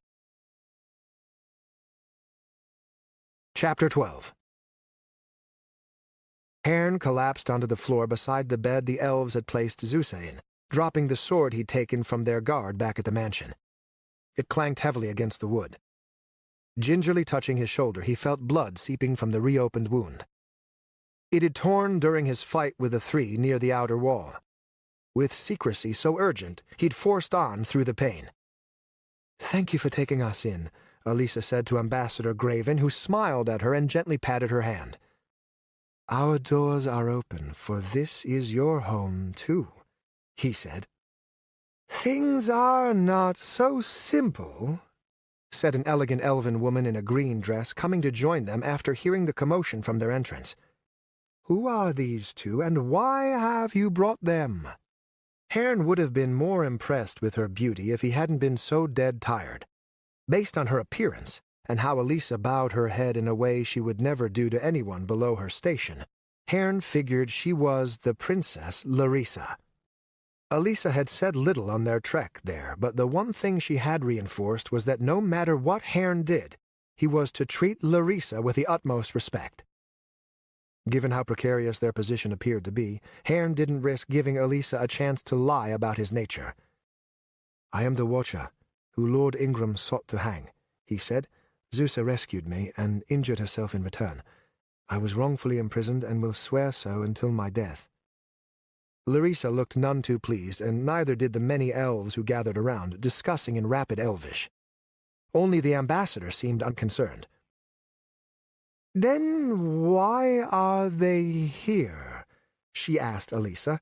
"Why not keep them with you, where you might bear the risk yourself?" "Because with Laurie's death, Madeline Keenan has turned against me. She imprisoned me in my room under the pretext of safekeeping. In time, she would have executed me. I'm certain of it." "Executed?" asked Graven, sounding stunned. "Surely not. She is part of your trifect." "Madeline seems to not care for history, respect, or alliances," Elisa said. "If she has her way, the trifect will crumble completely." "This matters little to me, Lady Gemcroft," said Larissa. "Our conflict with Angelport is far greater than any minor dispute between you and your associates. We cannot risk being found harboring fugitives. You must go." "Surely they can stay until they have recovered," Graven said, looking to Haern.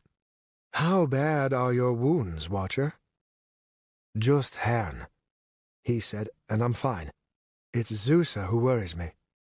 Behind him, Zusa lay very still upon the bed, the only sound that of her heavy breathing. With Elisa's help, she had managed to run, though Haern had offered to carry her the final stretch of the city streets. The faceless woman had proved her strength and refused. Still, she seemed to be paying the price, breathing in thin, pained gasps. "Wounded or not, this is not a risk we are in a position to take," said the elven princess. "The slightest misstep, and we shall come to war. I do not trust this city's lord to react properly should he find out." As she spoke, Graven leaned closer to Zusa, a frown spreading across his face as he listened to her breathing. "Her blood is poisoned by leaves of the Nykoa bush," Graven said, pressing his fingers against her throat to feel her pulse. He pulled back her eyelids so he might see the yellow in her veins. "Nykoa?" asked Elisa. "A plant that grows from the roots of our trees. What you humans call the violet." "Poisoned?" asked Haern, feeling a distant touch of panic in his chest. "What do you mean, poisoned? Will she get better?" "Without our care?" Graven glanced to Larissa. "Unchecked, it will only grow worse. She will die in 2 days, maybe 3. The room grew silent but for the quiet muttering of a few male elves. Larissa stood there, making eye contact with the ambassador. It was as if they could read each other without a word between them. At last, the elven princess spoke. "We are grateful for your kindness, Elisa, but we know it was done with your own aims in mind. If you stay, then we must go, and our final word with Angelport will be one of war should they continue to press our borders. The life of a single human servant is not worth the thousands who might die if Ingram discovers we helped you." "Servant?" said Elisa. "She is no servant. She is my friend, and you must help her." "Make your decision, Lady Gemcroft." Haern watched her struggle, and he wished he had an answer. They'd come to the elves for aid, with Elisa insisting the ambassador would offer it to her. Sadly, it appeared his sway was nothing compared to the princess's. Where else might they go? The few servants and mercenaries they'd brought with them to Angelport were back at Madeline's estate suffering who knew what fate. They were lost, alone. "You would cast me out?" Elisa asked, her voice cold. "Is that true?" No hesitation. Larissa nodded, and behind her the various elven men spoke their agreement.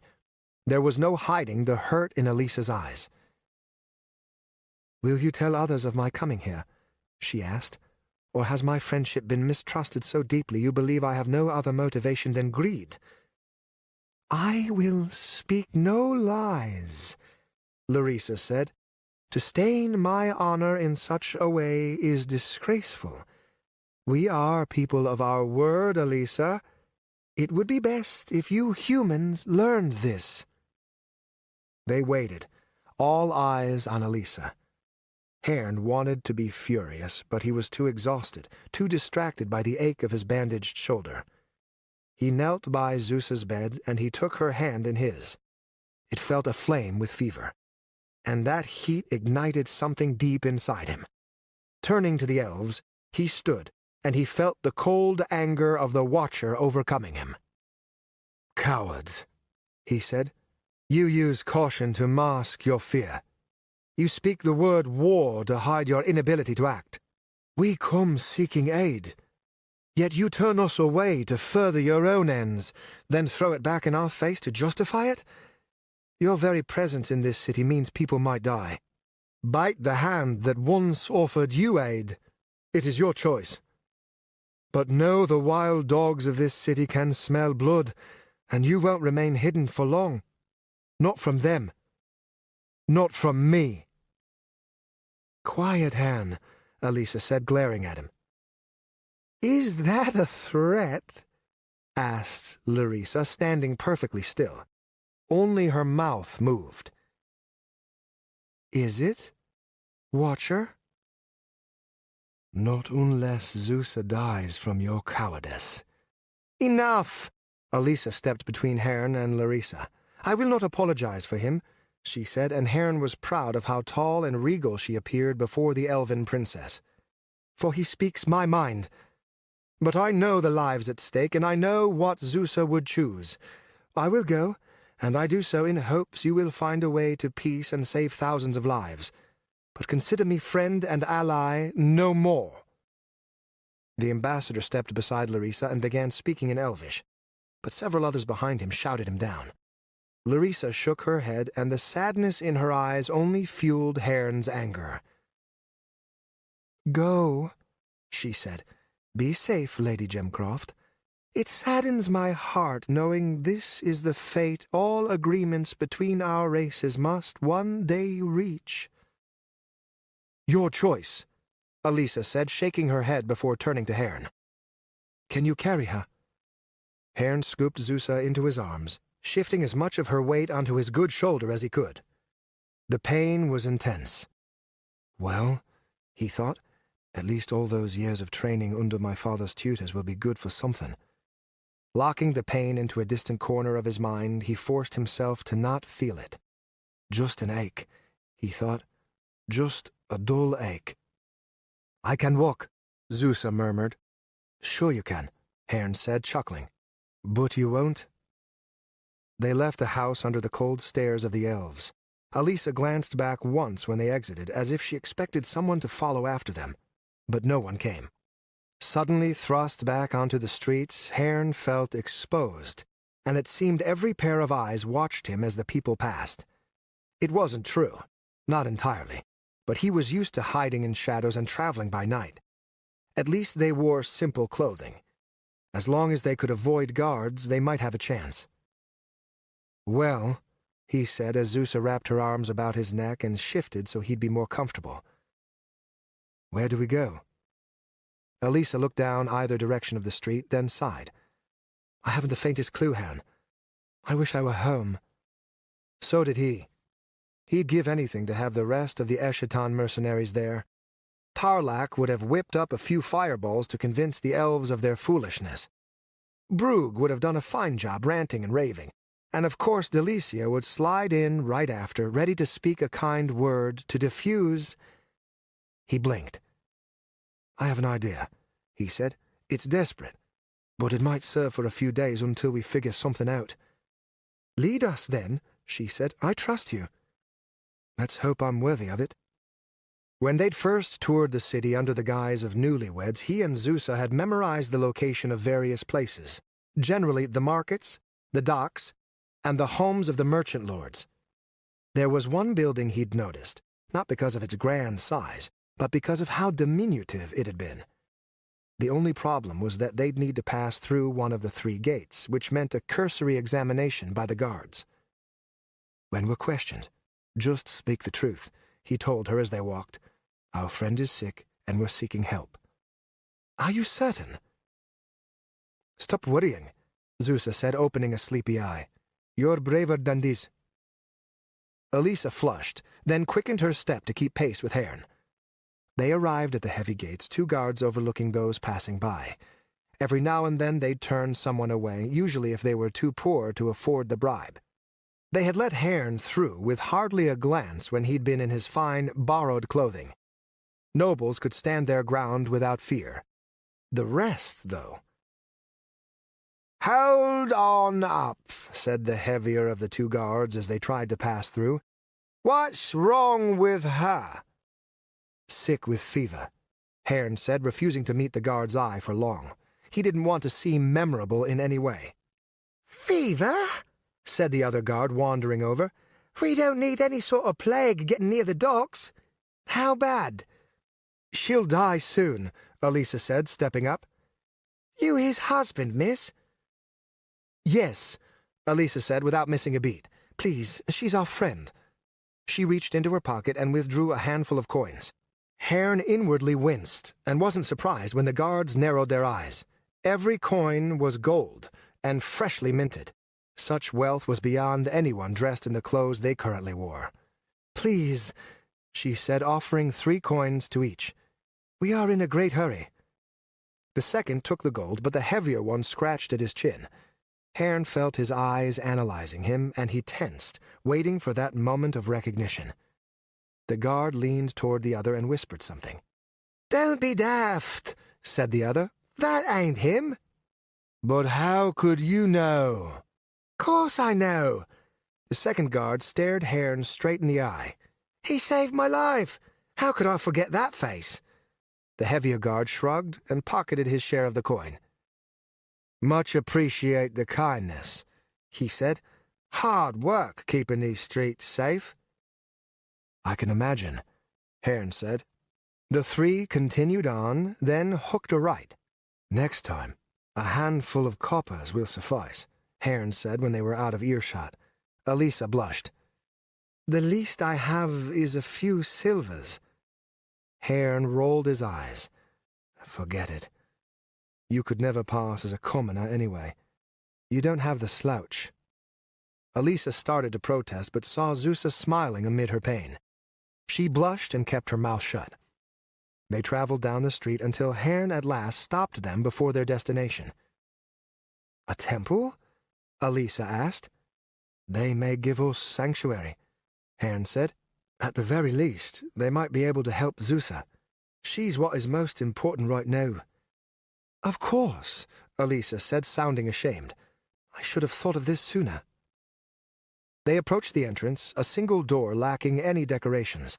The outside was plain, a third the size of Asher's temple in Valderin. The walls were wood instead of stone.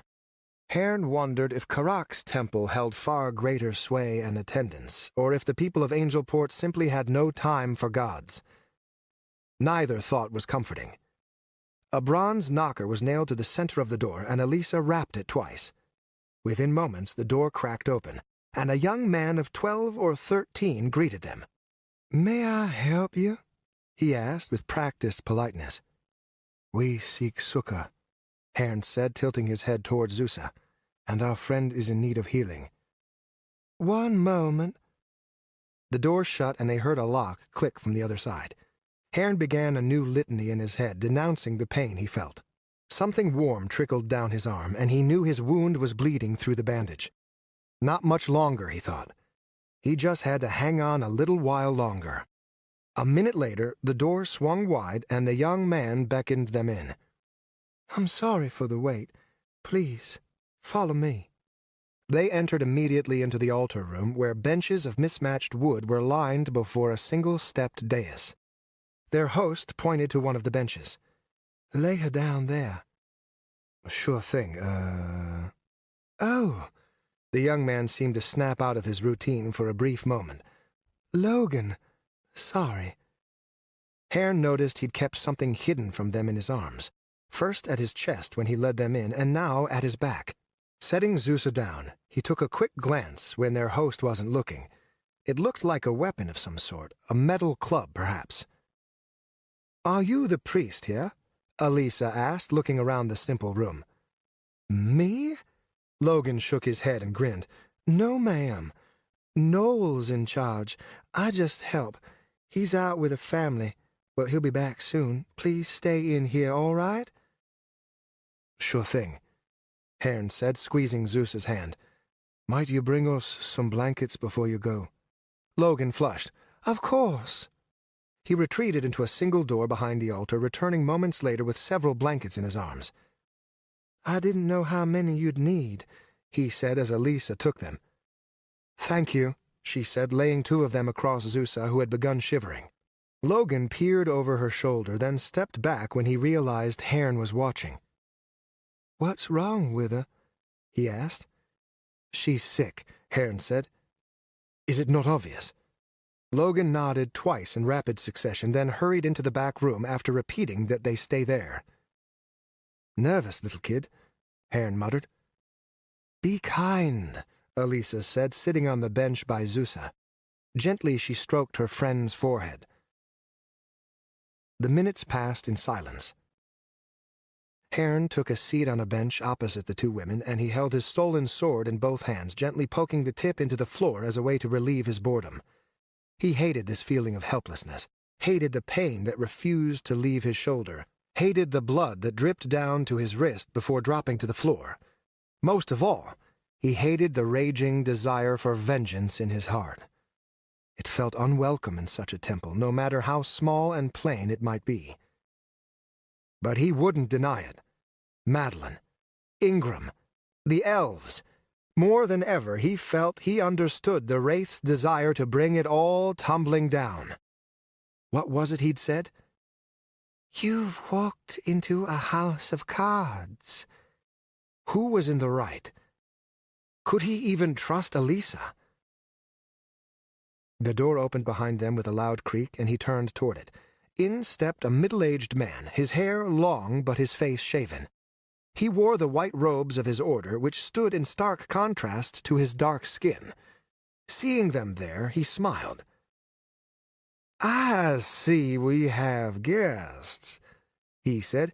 "Welcome. I am Noel, priest and leader of this holy temple."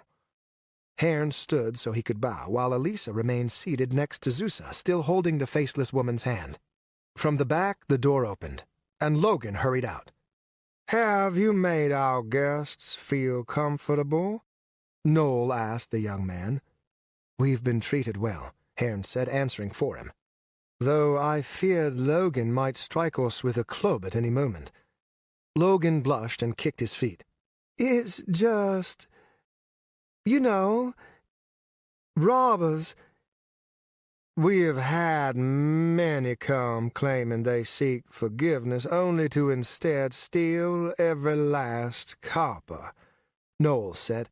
"I hate leaving him here alone, but someone must watch the temple when I am gone. And who might you three be?" "My name is Haern. With me is Elisa, and the sick lady is Zusa." Noel frowned as he came closer to where Zusa lay. Elisa looked up at him expectantly. "Can you help her?" she asked. "I can pay well, I promise." She was already pulling out coins from her pocket when the priest waved her away. "What has happened to her?" he asked, kneeling beside the bench. "I'm not sure I can say. She caught fever a few days ago, and while she recovered at first, it's come back far worse." Noel put his hands on Zeus's face, pressed his forehead against hers, and then closed his eyes. As he began to pray, Haern lay down on his own bench, unable to keep up his concentration. The pain in his shoulder came roaring back to life, and he gritted his teeth to endure.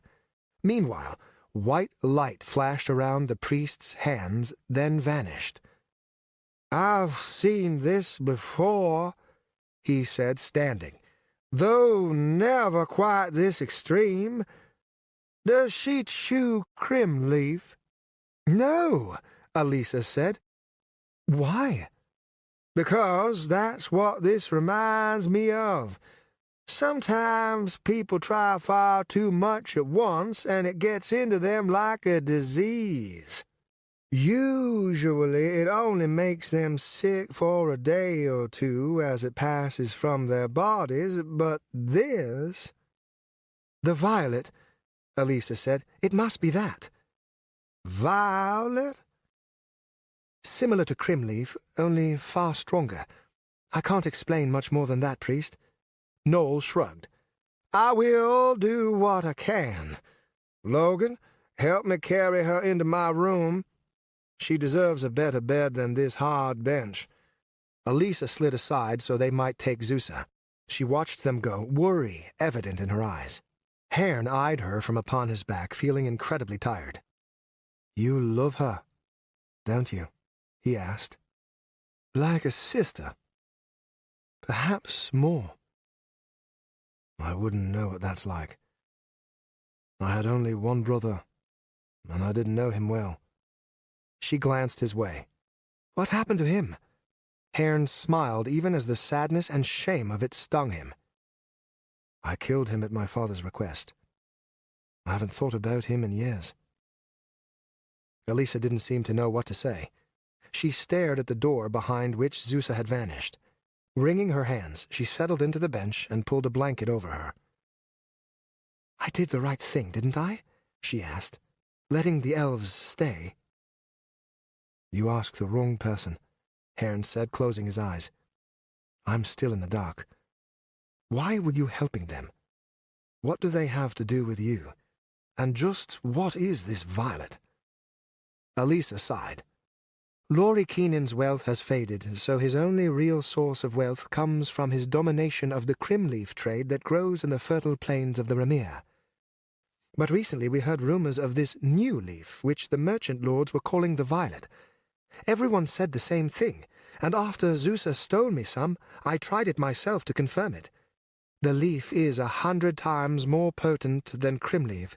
The catch is that it only grows in the Quellan forest. Something about the trees there. Or the elves, I don't know. For 2 years, the merchants have tried growing it elsewhere without success. So now they've moved on to a new strategy. The elves, Haern said. That's what is causing all this conflict. Partly. Ingram's hatred of them is well known, and he's always been stirring up trouble. This time, though, he's gone too far, and he's clueless as to how badly the merchants have manipulated him to do so. He wants concessions of land, believing it'd be for his loggers and his boats. Since the elves have killed so many, he thinks this a fair compensation, as well as a way to cease the bloodshed. Once the land's handed over to Ingram, he'll dole it out to his various minor lords, and from then it's only a matter of time before they sell it to one of the merchant lords for an obscene sum. Except this time the elves won't back down, Haern said, thinking of the look on Larissa's face. Will they? Elisa sighed again. No, I don't think they will. There are some who wish to avoid war, and might consider parting with a few acres, but there are many elves who hope for otherwise. Lord Ingram's clueless to the change in attitude sweeping over the elves. He sees them as cowards, only cowards. So you come in here, helping the elves. It was all just to protect Lord Keenan's investments? Is that what you think of me? She asked, and the cold fury in her voice made him open his eyes. That my wealth, and that of the Trifect, is all that matters to me? I saw a war coming, Watcher, one Laurie failed to prevent on his own. I wanted to find a way to stop it. I know we have our sins, but the merchant lords are worse. They have no stake in anything, no land, no heritage. They have their boats, their gold, and their vices. Violet is dangerous, yet they'll flood all of Desrel with it to fill their coffers. At least we've built an empire of mines, farms, villages. Ulrich and those like him will burn Neldar to the ground if they so desire. They'll sail their boats through 1,000 floating corpses if it satisfies their greed. Haern stared, unflinching, against her glare. Why am I here? He asked. Why, really? Because Taris Keenan was a kind, worthy heir to his father's legacy, and that wraith butchered him and left his newborn child sobbing amid the gore. I brought you here for vengeance. And I'm just a weapon at your disposal? Of course, she said. Is that not what you are? Desrel's greatest killer? He settled back down on the bench, shifting so his bad shoulder would be comfortable. He thought of the awesome skill the Wraith had displayed in their fight, how easily he'd won. I'm not so sure anymore, he whispered. Chapter 13. What in Karak's name is happening to my city? Wondered Ingram as he took his seat in the expansive meeting hall of his mansion and waited for the rest to arrive. At his right sat Edgar, though to his left was Bear, with Yor late as always. Laurie's resistance to your men sets a dangerous precedent, said Edgar as he sampled from a bowl of fruits a servant set between him and Ingram. And he's dead now, said Ingram. Good to know at least one of the gods has a sense of justice. There's still the matter of his wife, and if they're hiding the Watcher, if the masses start thinking you aren't in control... Enough, Ingram said, waving his hand. I have another round of hangings coming tonight, all to goad that bastard out. Never had such a wonderful excuse to clear my dungeons either. All those bodies swinging will make sure the people know who runs this city. Edgar leaned in closer, shaking his head. But still, you should press Madeline to turn them over, or at least allow an inspection of her mansion. It's shameful enough the Watcher escaped your dungeons, let alone with the Wraith openly mocking you. Enough! Ingram roared. Do you think I'm daft? Traitors, house elves, mercenaries are accepting coin to fight against me. A vigilante openly defies my rule, and it seems every night some new lord or lady dies in their bed. Worst part is, I can't send my damn soldiers after any of them. Too many cowards, all of you. At least the elves have the courtesy to admit they're the ones killing our people who enter their cursed woods. He grabbed a drink to calm himself. When he drained it, he held it out for a servant to refill. As he did, the first of their guests arrived, and it was not who he expected. Lady Madeline, Ingram said, standing. You surprise me.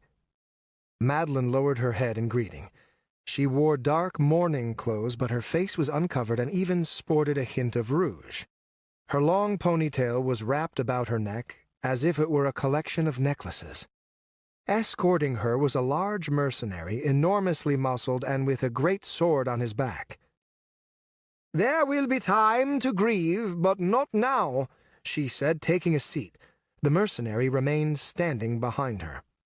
I'd prefer all weapons be left outside, Edgar said, raising an eyebrow. Given recent events, I go nowhere unless Torgar is with me to keep me safe, said Madeline. Ingram let it drop, for he had far more pressing things to discuss.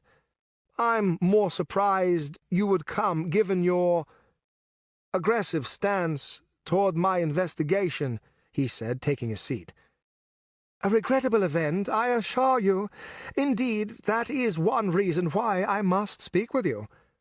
The Watcher did come seeking succor, but he is with us no longer.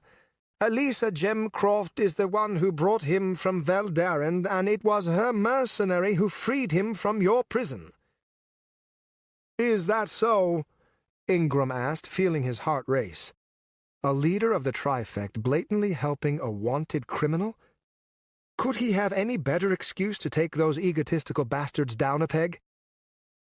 Then you must hand her over at once. I would, but she escaped my guards, and I do not know. Milord, Larissa and her escort, a servant announced at the door just before the elves entered. This time neither Edgar nor Ingram stood, for they both had tired of treating the elves with such dignity. Only Madeline rose, and only just. Welcome, Ingram lied, his voice cold. We are pleased to once again be in your company. As are we yours, Larissa said, no doubt lying right back. They took their seats, with the ambassador Graven on her left and Sildur on her right. Ingram sort of liked Graven. That elf seemed to see reason at times. Sildur, however, looked ready for war with every word he spoke, with only Larissa keeping him in check. Behind them stood two bodyguards, ornate daggers in their belts. Ingram tried to shove the business with the Watcher out of his mind. After the meeting was done, he could question Madeline more about Elisa's involvement, as well as where they might have gone. The elves had hardly settled in before Ulrich arrived representing the merchant lords, only this time he was accompanied by his brother, which was mildly surprising. The two bowed as a servant announced their presence, then took a seat opposite the elves at the long table. Ingram offered them greetings just as cold as he had the elves. The elves would one day go back to their forests and leave his city in peace. The same could not be said for the Blackwater brothers. "Do you speak for your husband?" Larissa asked, noticing Madeline's presence. "My husband is dead," she said. "I speak for myself." "My apologies," Larissa said. I am sad to hear that. As are we, Ulrich said, butting in as Yor finally arrived, taking a seat at Ingram's left. Such a true shame, but I am glad to see you remain strong. Ingram ignored the clear mockery in his words. They had everyone assembled but for Elisa, and given what Madeline had said, he doubted she would be making an appearance for the rest of the discussions. Thank you for coming, all of you, Ingram said, standing.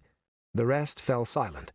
To begin, I'd like to share grim news I've received by messenger early this morning. 2 days ago, a group of 23 loggers from the village of Red Grove were assaulted, their bodies filled with arrows, and dumped outside the village grounds. 23. I hope all of you understand my rage at such an action. The life of every man, woman, and child in the Remir is under my responsibility, and these murders your kind commit are an insult to my rule. We have made it clear to all villagers what risks they take setting foot in our lands, Sildur said, interrupting the ambassador, who had begun to apologize.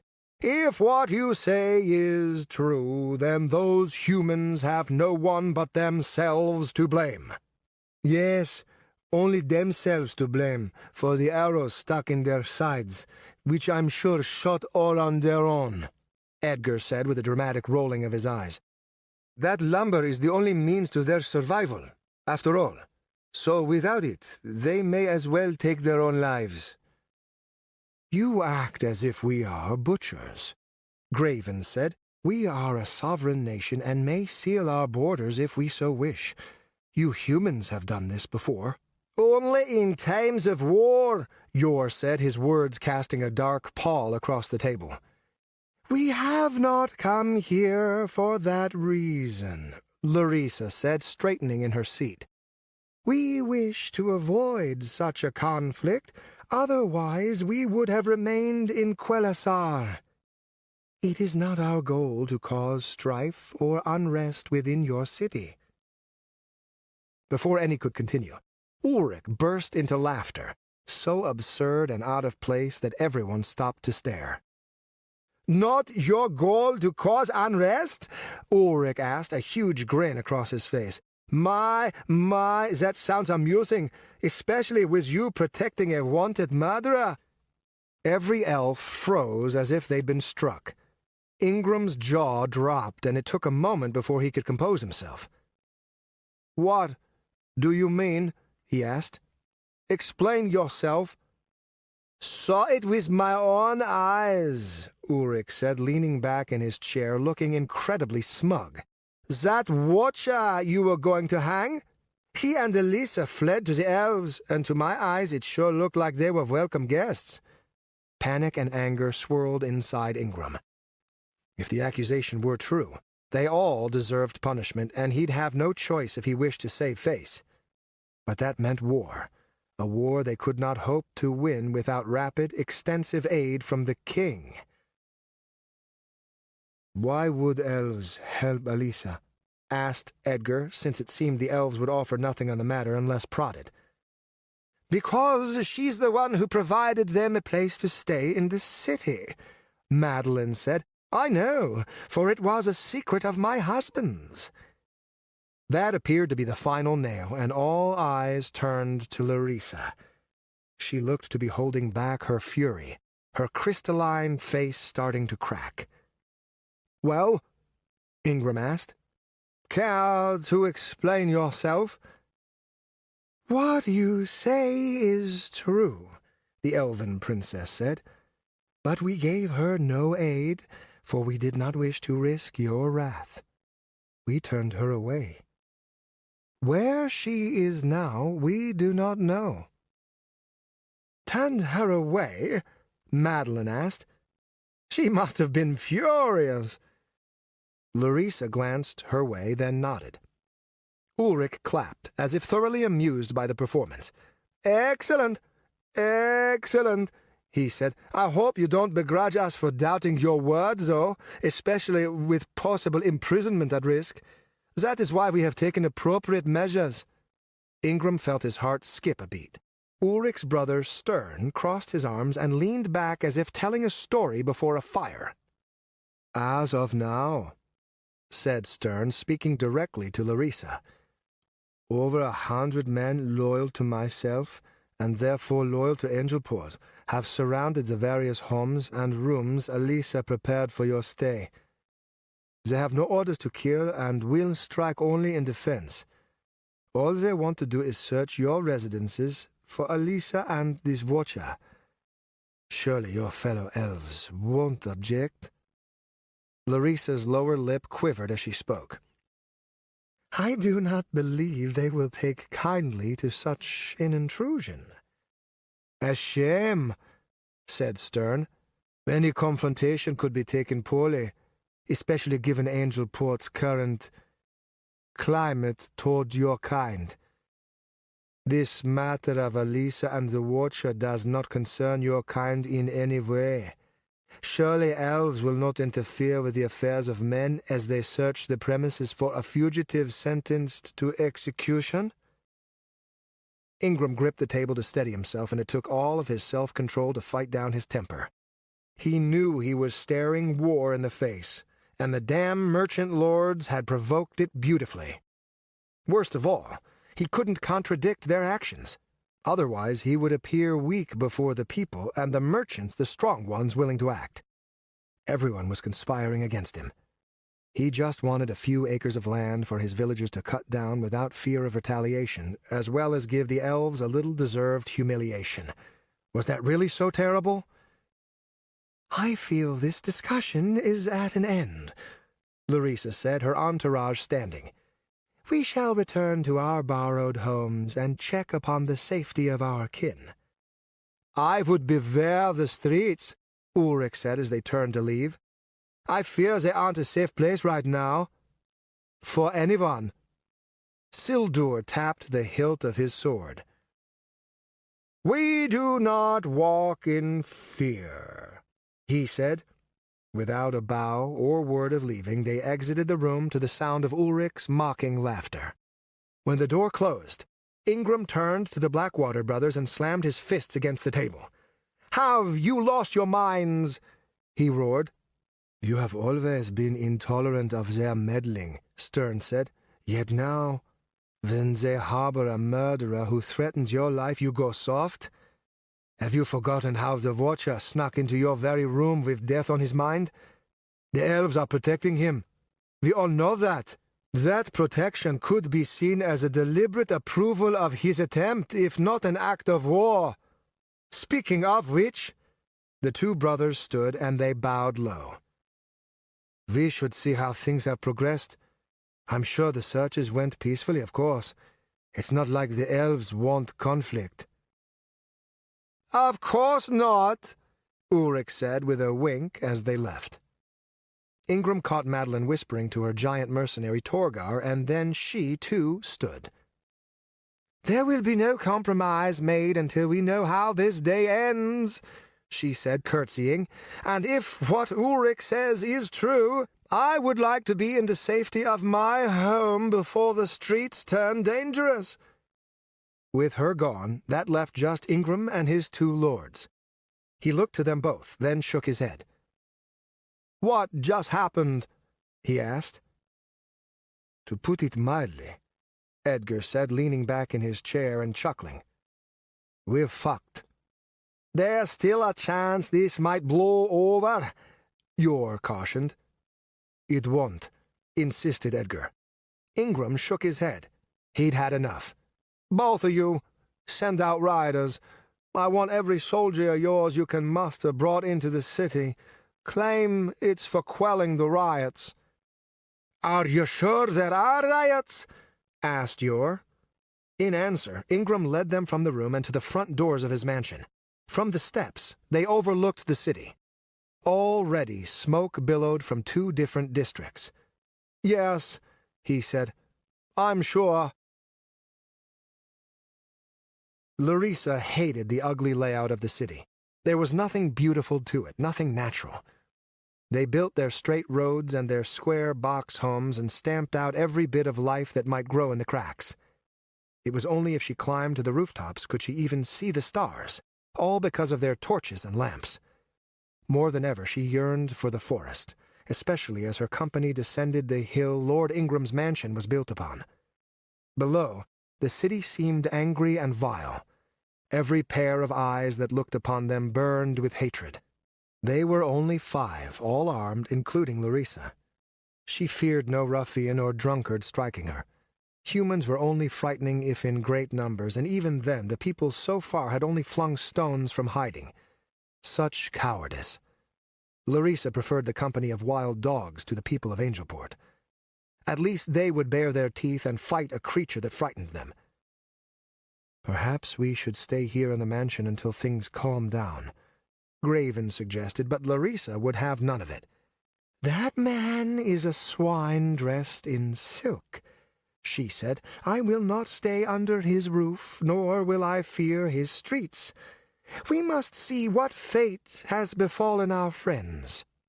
We'd deserve nothing but Celestia's condemnation if they are in danger while we 5 hide in a human castle."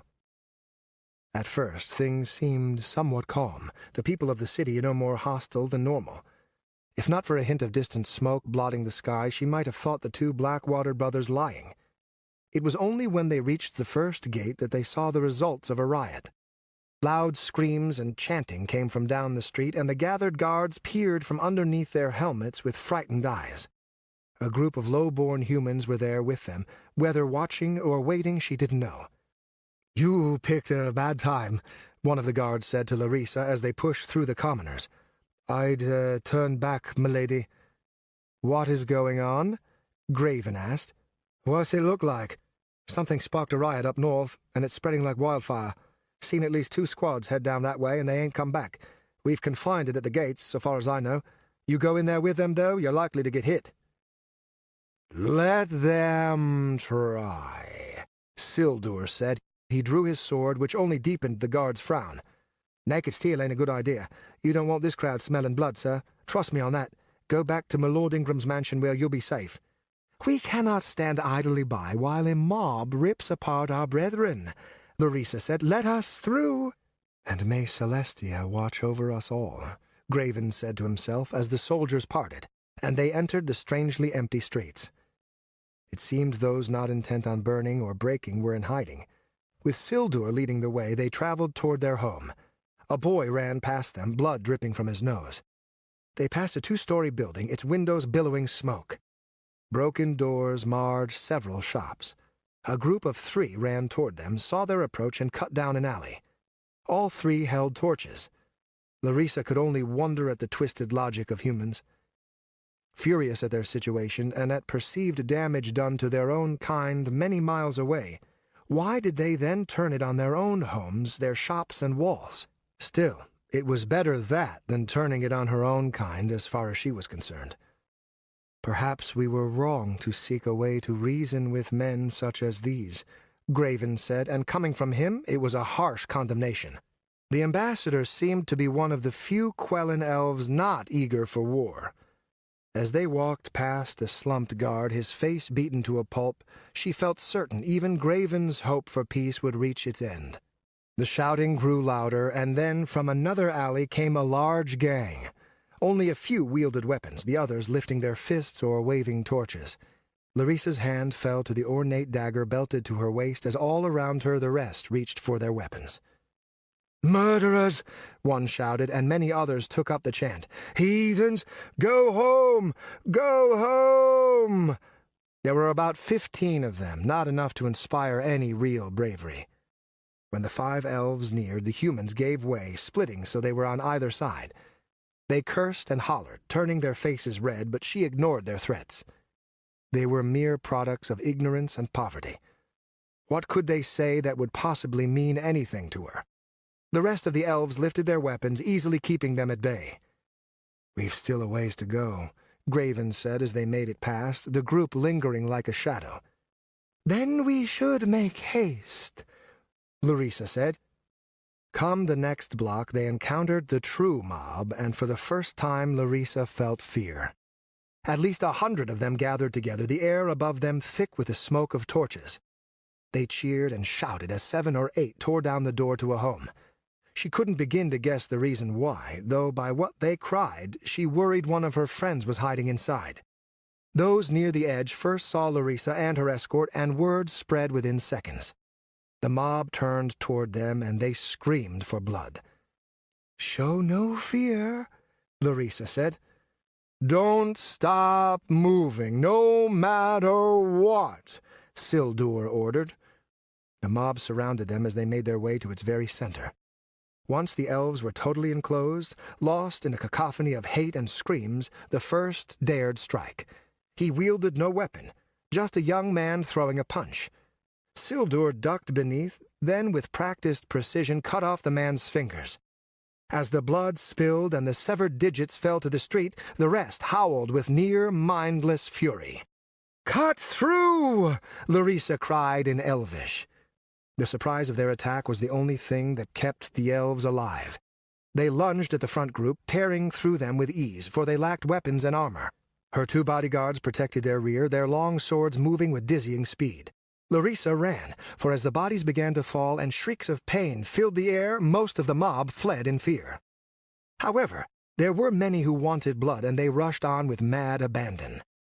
Graven cut a path through a group of 5, slaughtering 3 of them, then turned back to Larissa, ushering her on.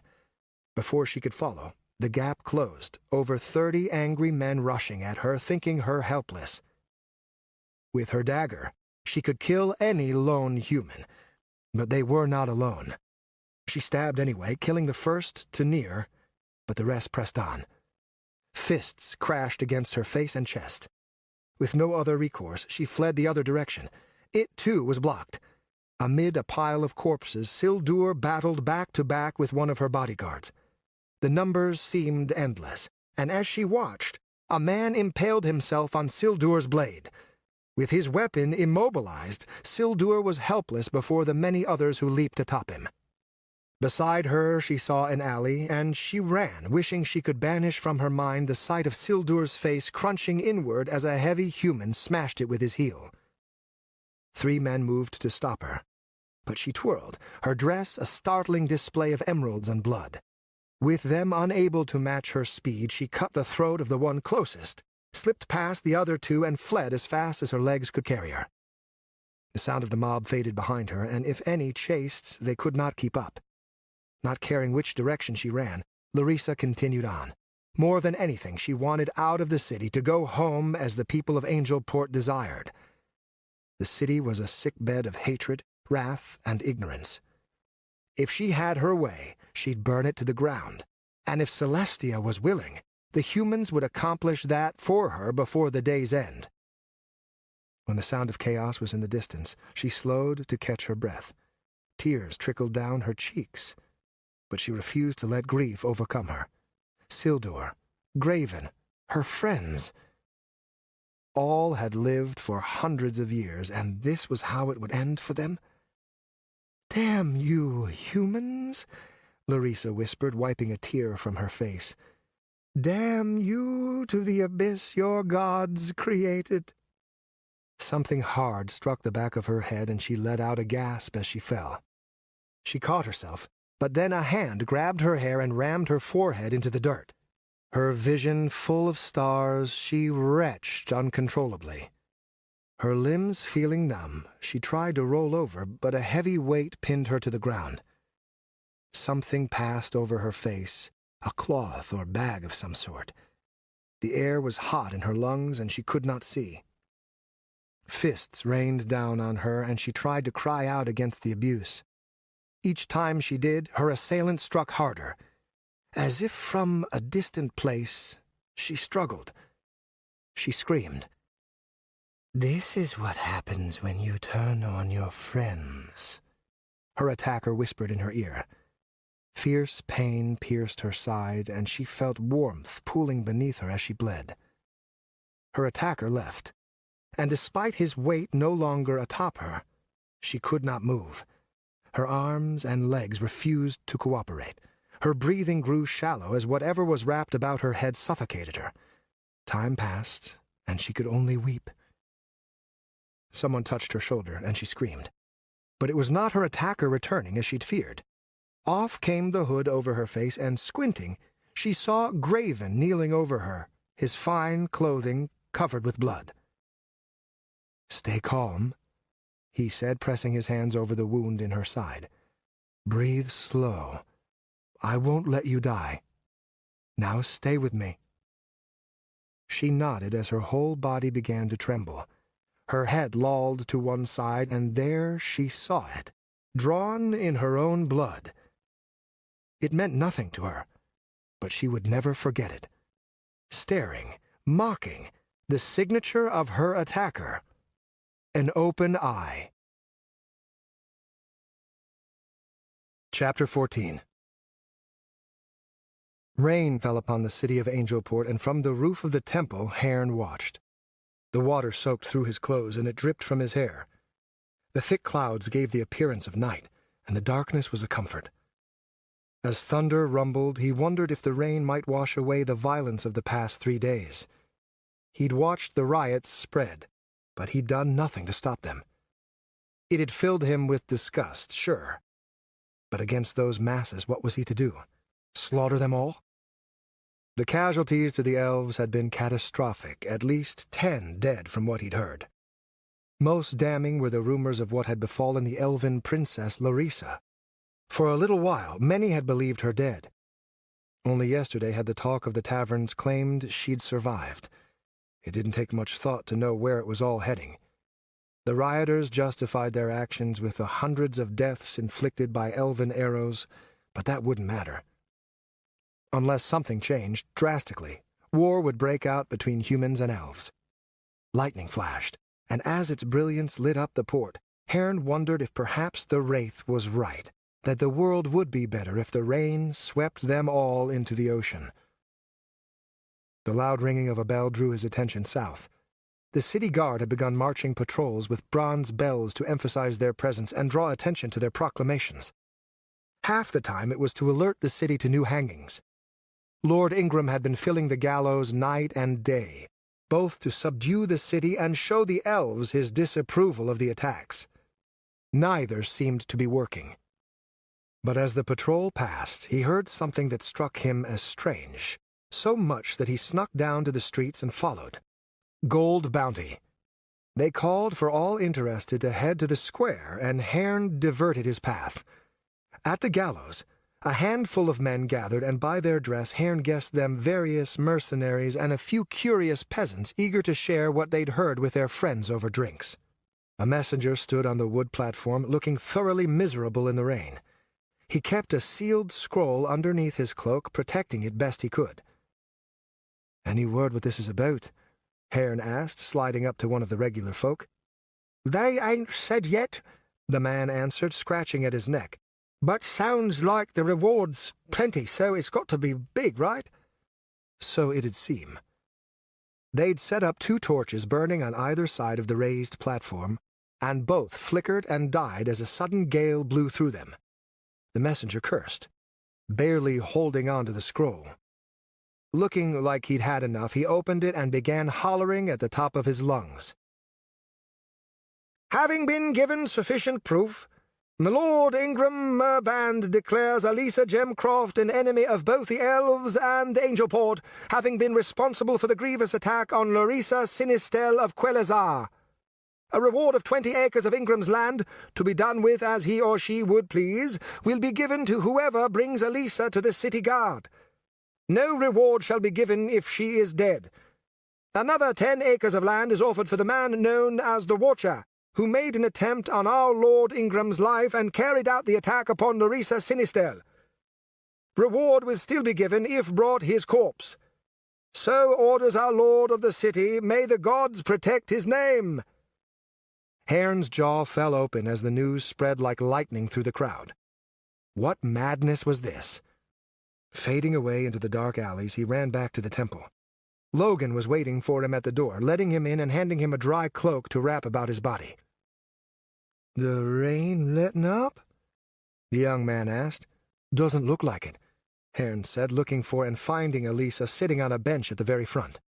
Beside her lay Zusa, wrapped in blankets. She slept. Logan lingered nearby, polishing the altar and dais as Elisa nodded in greeting. "Her convulsions have stopped," she said as she took a seat beside her. "I think the violet's finally leaving her body." Haern nodded, glad but unable to think much of the matter, not given what he'd just heard. "Elisa," he said, "Ingram just put a bounty worth 20 acres on your head." Her jaw clenched, but she held her reaction well. "I'm not surprised," she said. "I assumed Madeline would try to turn him against me somehow." Haern shook his head, and he fought to keep his fury down. "It's not that. It's Larissa. He's claiming you're responsible for her attack." "But why?" "No, she can't possibly think I'd retaliate, not even for what she did." "It seems she does, and they claim I was the one to attack at your command. We have prices on both our heads." She sat back, stunned, and grabbed Zeus's hand as if on instinct. "What do we do?" she asked. Her voice had fallen to a whisper. "What can we do?" Haern shook his head. "This whole city is rotten. Let us leave. Forget vengeance on the Wraith. Once we're back in Valderan, you'll be safe from Madeline's madness and Ingram's guards. Let this city meet its own fate." "Even if that fate is war?" "This city will have war no matter what we do. They run toward it with open arms. Do you think we can convince the elves to ignore the lynch mobs that tore their kin apart? Do you think we can convince the merchant lords to abandon their greed? Do you think we can make Ingram humble himself before the elves and take their side in these disputes?" "We must do something." Elisa stood as if sitting were too much for her anger. "I won't let the Remir descend into chaos. Thousands will die, and call me greedy if you will, but I cannot lose the trade, the ships, the farmland. War in the south will cause irreparable harm to the Trifect, and already we limp on decaying legs. We helped create this mess, and we will fix it. Now think! Why would Larissa or Ingram think you were to blame?" "The eye," Zusa said, slowly sitting up. "And your yelling is bad for headaches." Haern felt her words pierce his heart with ice. "The Wraith," he said. "It has to be. He wants this whole mess brought to a head, and now he's found a way." Elisa fussed over Zusa a moment, who pushed her away. "He's attacked the elves before," Zusa said. "You must find him, Haern. Give him to the elves, and let them take all the years they need to drag out a confession. If we clear Elisa's name, we might stop all of this." She made it sound so simple, but Haern knew it wasn't. Finding the Wraith would be close to impossible, and as for defeating him— "And what about you?" he asked her, trying not to let his nerves get the best of him. "The merchants have overstepped their bounds," Zusa said. "We must make them fear us, fear the fate awaiting them if they force Angelport into war." She stood on unsteady feet. Elisa pulled her back down to the bench, and the faceless woman could not resist. "You're still weak," she said. "Rest another day. We're safe here." "Can the city spare another day?"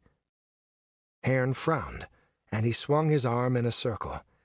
Noel had done well healing his shoulder, and he finally felt like he might fight at full strength. Perhaps the city could wait, as well as the merchants, but the Wraith? "I'll find him," he said, "even if I have to tear Angelport apart until I do." It was a hollow promise, for the city was an enormous place, but he had a feeling the Wraith would be looking for him, looking to see if he'd join him. Part of him still wanted to. But if they were to have peace and clear his name, he'd have to take him down. Haern reached into Elisa's pocket, pulling out a handful of gold coins. "Where are you going?" she asked as he headed for the door. "To buy new swords."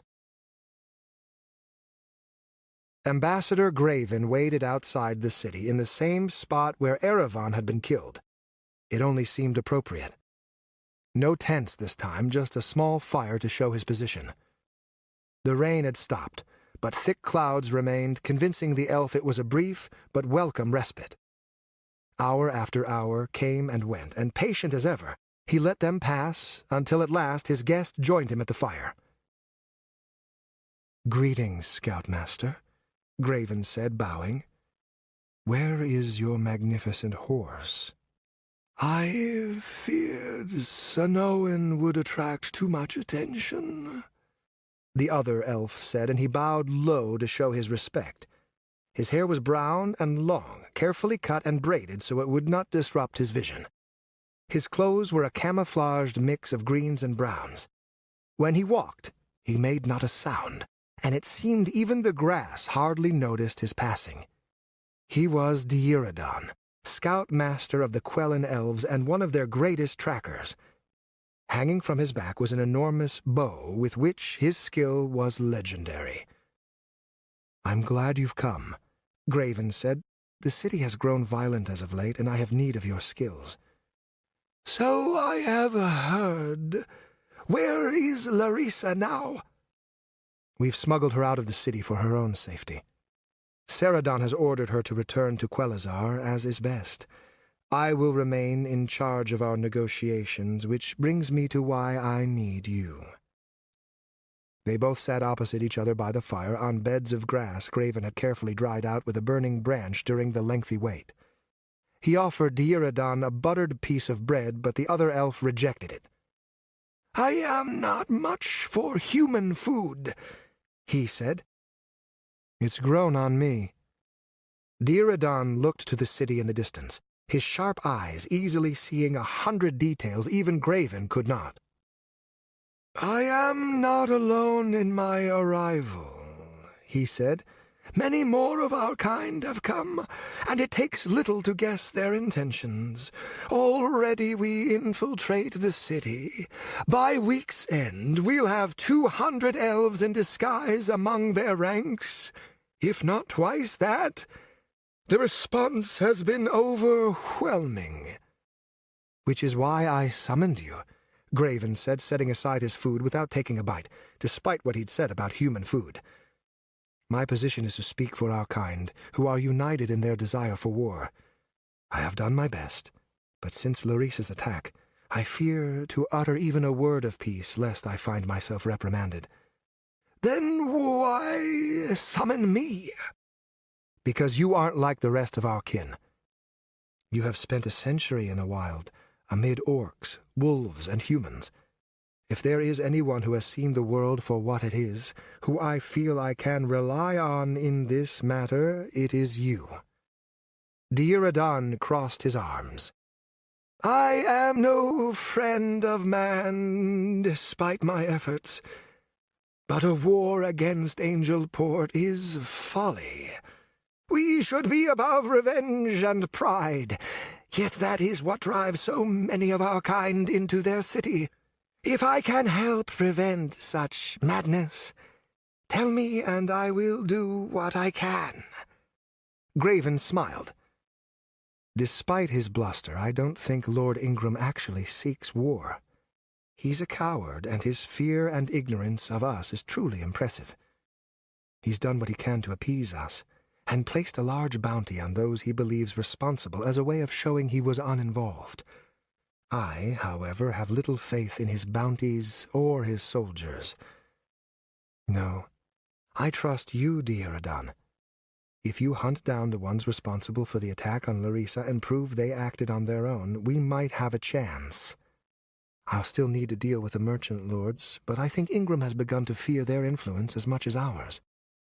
Perhaps a solution will present itself, but for now, we must worry about one thing at a time." "Do we know who is responsible?" Deiradon asked. "I've heard rumors." "I feel certain Elisa Gemcroft gave the order. I heard her fury when we cast her out, reneging on my earlier offer of safety." He handed Deiradon a small square piece of parchment, with a drawing of Elisa he'd made with a thin stick of charcoal. "She is in hiding and must be found, but I do not believe she is physically capable of performing the act herself." "Who was it, then?" "I have looked into the matter, so trust my word in this. He is known as the Watcher, a killer from Veldaren who came south with Elisa. The open eye is his symbol, which he drew using Larissa's blood. Not only did he attack our princess, but he was also arrogant enough to ensure we knew why it was done. "What does this watcher look like?" Graven handed over a second square of parchment. "It's crude, I know, but the best I could manage. He is skilled, far more than humans are usually capable of. Do not treat him lightly.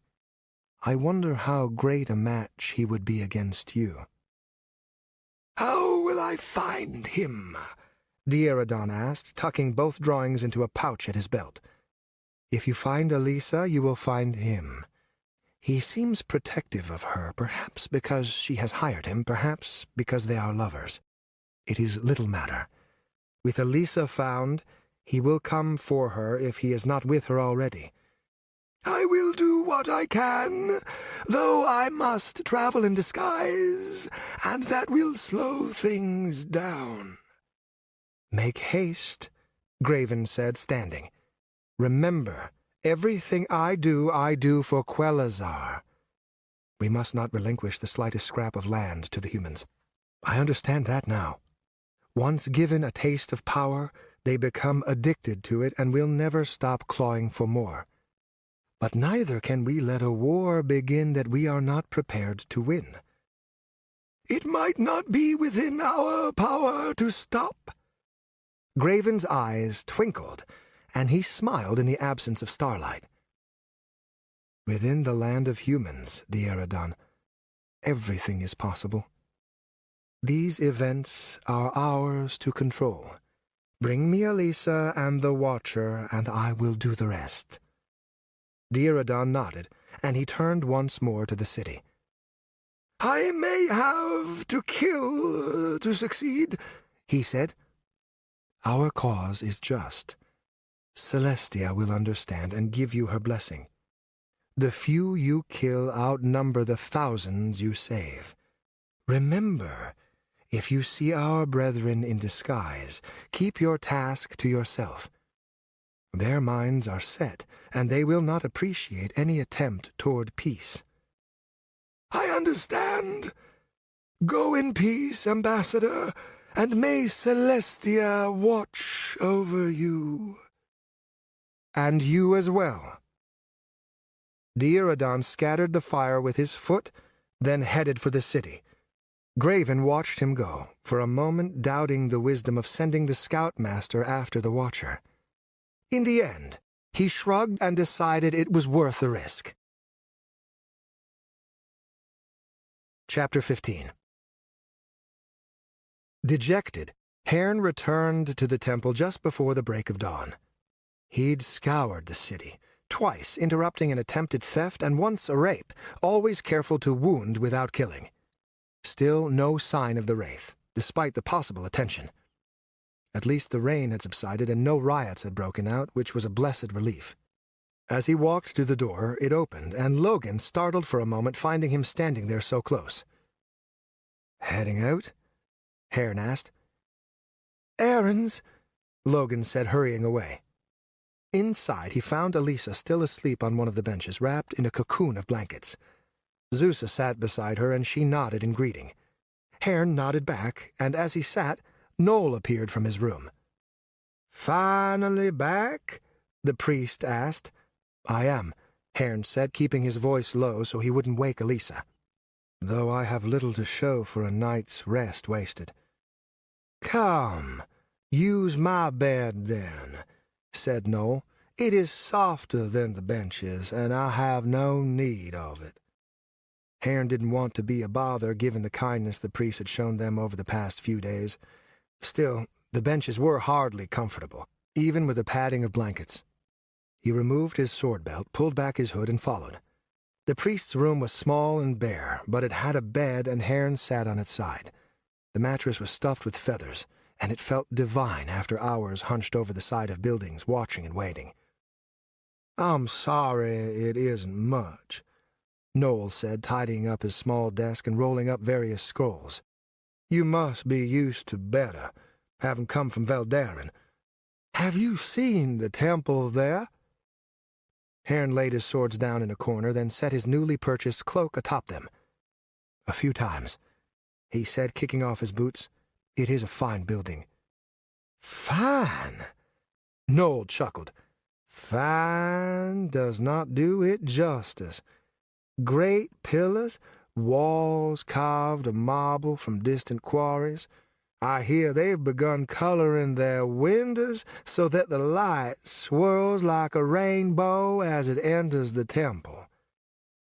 The priest looked around his room, carved of plain wood, and he gestured out the door to where simple benches rested atop uncarpeted floor. Sadly, I must make do with so very little. I take it Angelport is not so free gifting its coin? Haern asked, lying down on the bed, his back popping multiple times as he did. I think the wealthy and the poor are all the same in every city, Haern, at least when it comes to their coin. No, the gods are not very important to the sailors and workers of Angelport. I have a small congregation every 6th day, but their tokens are only enough to keep me and Logan fed and stave off the debtors for another year. Perhaps we do not impress them. Perhaps I am an uninspiring servant of Asher, but at least Karak's presence here is just as weak. Well, at least that's that. Thank you for the bed. You're welcome. I will leave you be. The priest blew out the small lamp and shut the door, closing him in darkness. Finding the room too hot, he removed his shirt and flung it into the same corner as his swords. He closed his eyes to rest, but then the door opened and Zusa slipped inside. Something wrong? He asked. I wish to join you, if that is fine. He furrowed his brow. But it's morning. I could not sleep through the night, for I spent too many days asleep as is, but I am tired now. If I would bother you, I will return. No, that's fine. The bed's large enough. He shifted over and she slid into the blankets. He turned and he felt her press her back against his, and he was surprised by her closeness. We are a sad married couple, she whispered. We are, aren't we? Haern said, laughing. Seems there's not much need for the guys anymore. Probably best. I don't think either of us were very good at it. She fell silent a moment, and he tried to focus on his breathing instead of the touch of her skin against his. You found nothing, didn't you? She asked quietly. Nothing. I could tell. I fear we're but puppets in this farce. He heard ruffling of blankets beside him, and then Zeus's arms slid underneath his, and she pressed her face against his neck. He tensed, despite himself. Her sudden closeness, the pressure of her breasts against his back, filled him with something almost akin to terror. What was it she wanted from him? And as Delicia's face flashed before his eyes in the darkness, he wondered if it would be right to give it. Not that, Zeus said, as if reading his thoughts. My life is a lonely one, Watcher. The last time I slept with a man exiled me into wrappings. Please, let me enjoy your comfort knowing you need nothing in return. Haern nodded and felt embarrassed for the thought. Closing his eyes, he let his breathing slow. It was a strange but welcome feeling, her breath against his cheek, her arms loosely wrapped about him. She spoke of loneliness, and thinking of those long 5 years he'd spent living in the streets of Veldaren, he could sympathize with that ache. Solitude was an evil beast, and even after living in the Eschaton Tower among friends, he still felt its scars. They were so alike, Haern realized, and with that thought he finally relaxed. His hands wrapped around hers, holding her tight against him, tilting his head so her short hair could be a pillow for her cheek. He slept, and it was peaceful, but not long. Haern. He stirred, the worried tone of Zeus's voice kicking in years of training. Fully alert, he sat up in bed, realizing that he was alone atop the mattress. Zeusa knelt by the door, having cracked it open for just the tiniest sliver of light to pierce through. "What's going on?" he asked. "Dress and prepare your swords," she said, shutting the door so they fell once more into darkness. She kept her voice low, as if afraid of being heard. "I fear we have been betrayed." Betrayed? Already he'd thrown on his shirt and cloak, locating them easily enough in the corner. He heard a ringing sound as Zusa drew her daggers. "Yes, betrayed. I weep for this city, Haern. Even the faithful are faithless." As he tightened his belt, he heard a heavily muffled noise. The second time, he guessed what it was, and he felt his throat tighten. Voices were shouting from outside the temple. "Alisa?" he asked. "Dead or sleeping, from what I can see. Move quickly." The door cracked open again, then closed, and suddenly Haern felt a pair of lips ram against his mouth. It took him a full second to kiss back, so stunned was he. "Don't die," Zusa whispered into his ear. "Perhaps, in time, I'll show you why Karak's priests made me one of the Feslas." Haern chuckled, then pulled his hood low. "Go," he said. They burst through the door, weapons drawn. In seconds he took in the scene, and it was not what he expected. Alisa lay very still on the front bench. Beside her sat Noel, looking very tired. Logan was nowhere to be found, the rest of the building completely empty. Zusa flung herself at the priest, grabbing the front of his robes and pulling him to the ground. Haern had a blade at his throat immediately. "Check her," Haern said as outside someone bellowed for Alisa and the Watcher to come forth. Zusa put her fingers against Alisa's mouth as Noel slowly shook his head. "She won't wake," the priest said. "Not for many hours. A simple leaf I crushed into her tea. I assure you, it will cause her no permanent harm." "Why?" Haern asked, trying to remain calm as fury swept through him at the betrayal.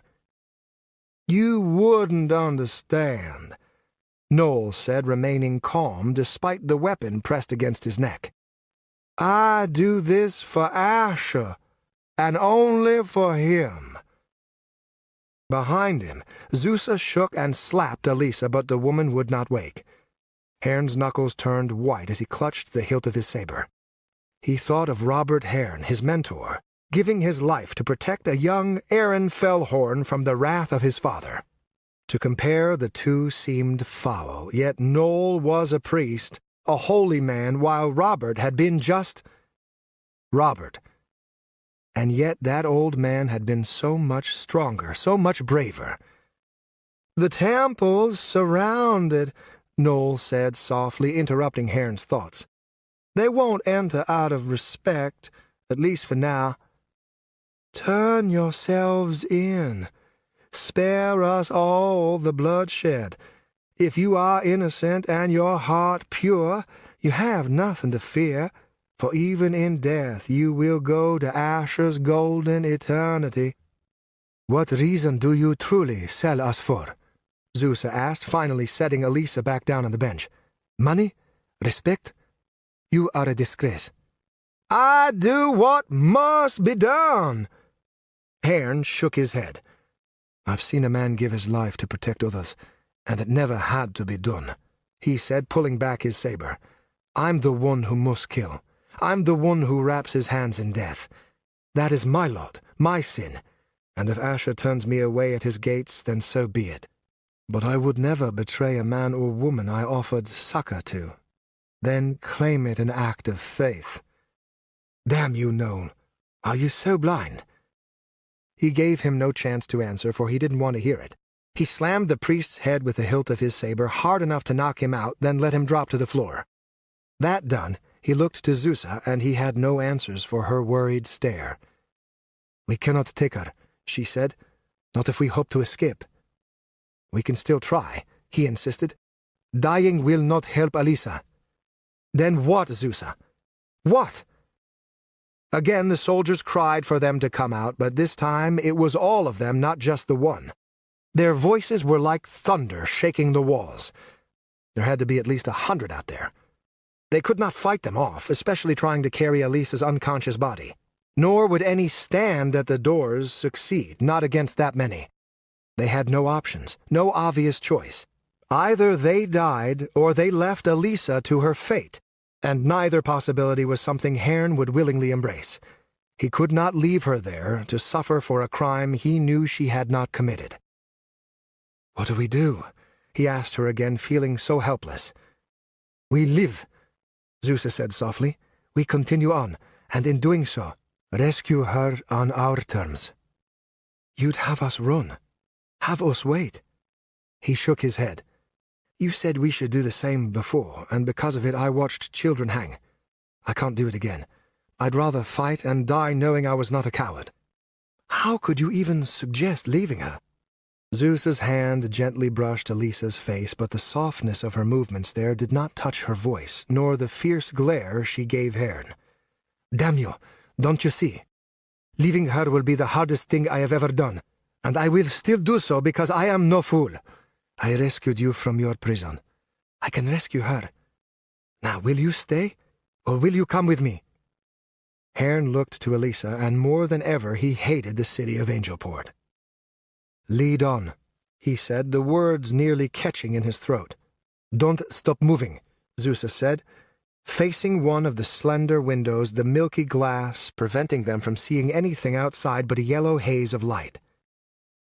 "Keep fighting, keep running, and if we separate, find me at the docks come nightfall." Drawing her dagger across her palm, she clutched her cloak and let the fresh blood seep into it. Eyes closed, she whispered words that sounded strange to Haern's ears. Then the color spread throughout the cloak, and it shifted and swayed in an unnatural way.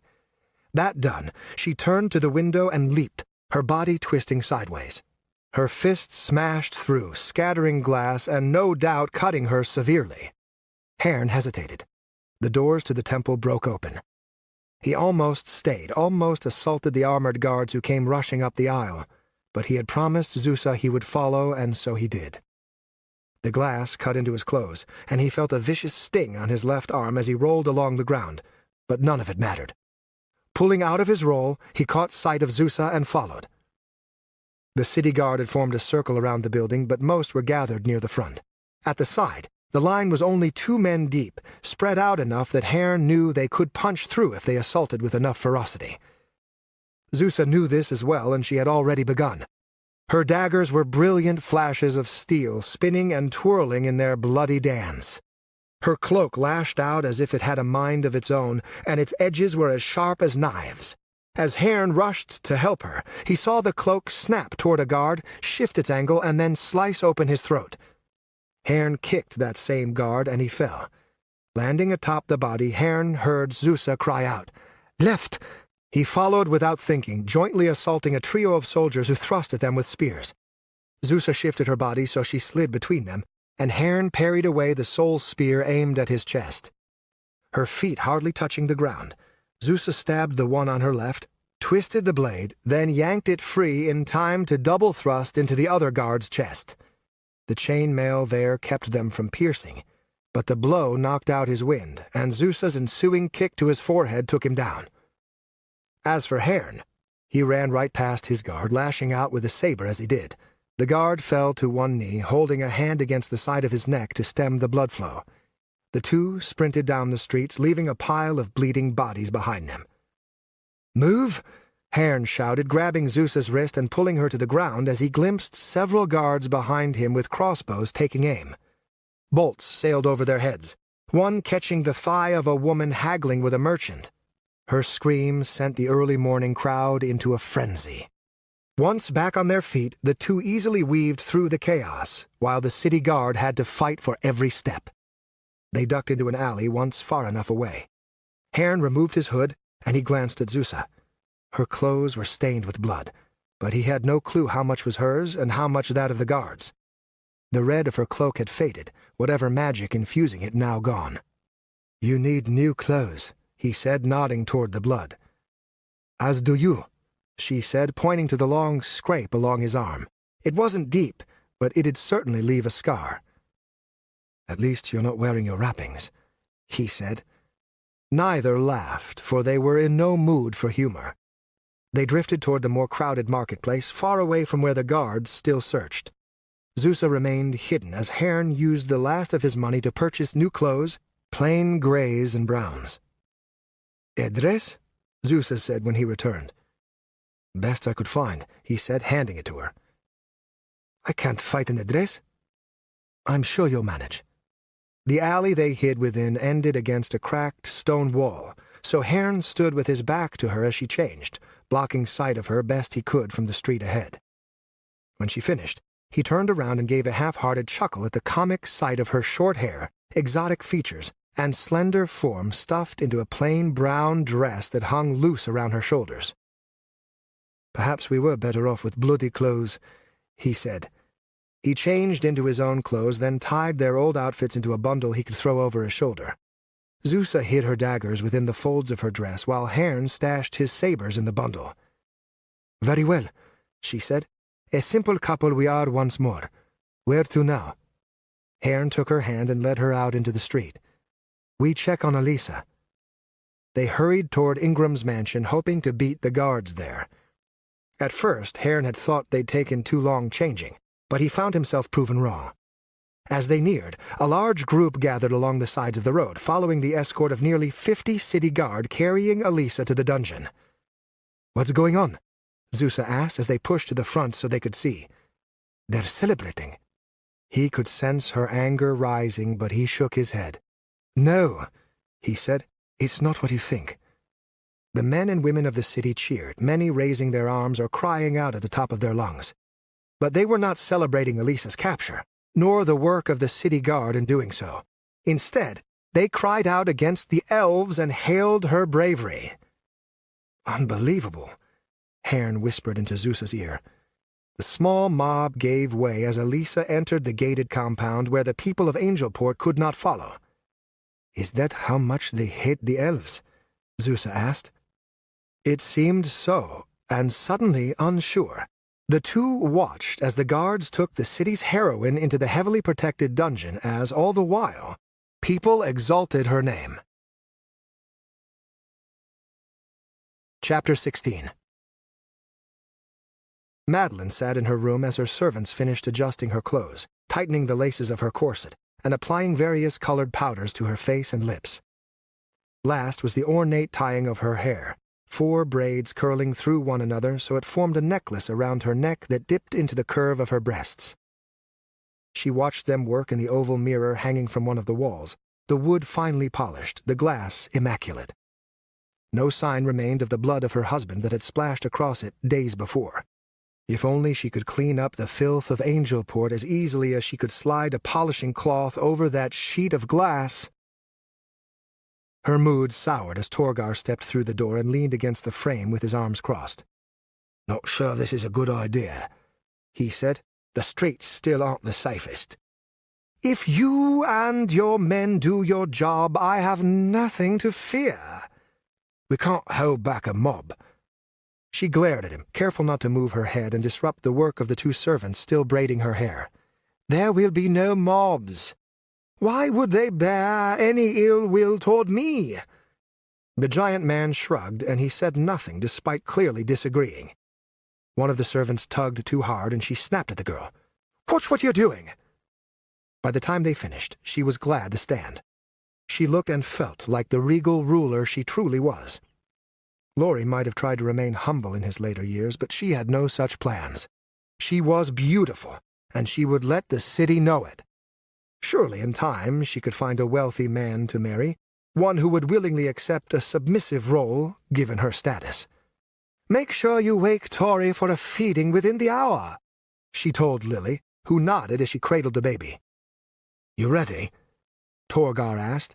"I am," she said, standing tall. The brute sneered at her but held his tongue. With 8 additional guards, they marched out to the streets, and she was surprised by how vacant they were. There was a hushed quality to the air, and she found herself nervous mere feet from her gates. Being beyond her home always made her nervous, but now she felt the nagging fear tugging with far greater strength. "You all right, milady?"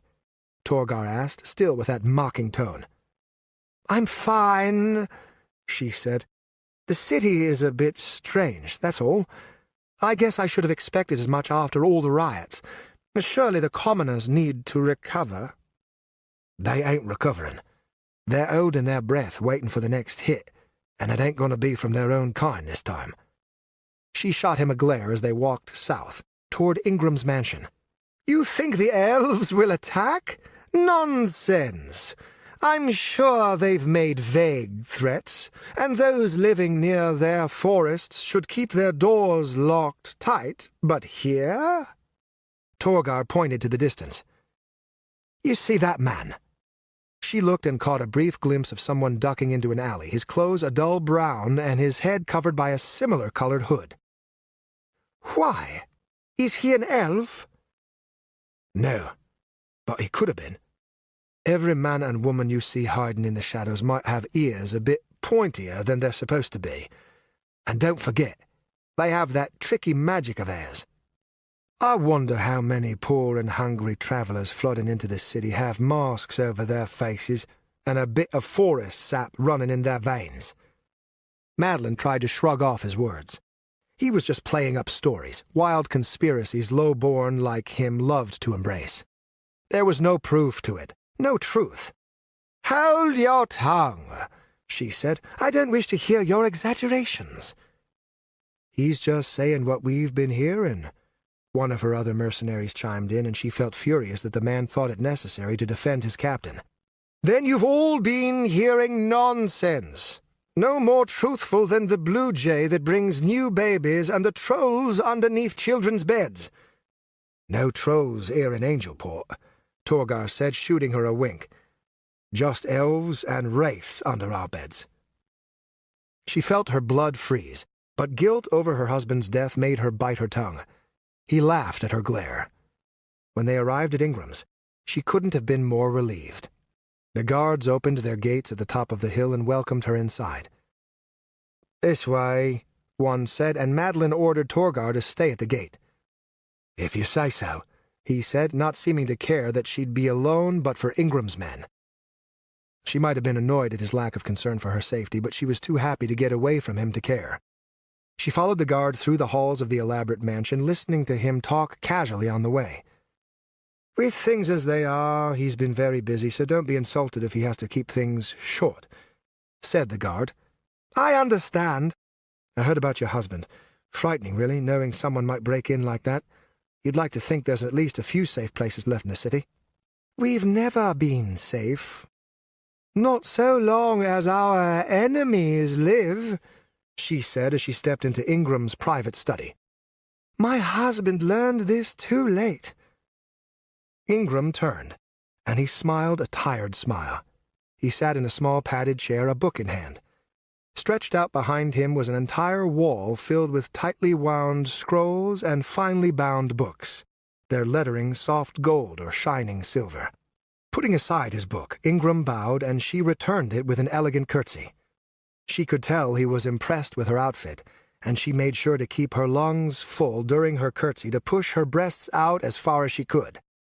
Laurie had once told her she had cleavage that could kill. Shame he never figured out her hands were just as deadly. Welcome, Lady Madeline, he said, accepting her offered hand so he might kiss her fingers. I am glad to see you have not completely lost your sense of womanhood amid your grief.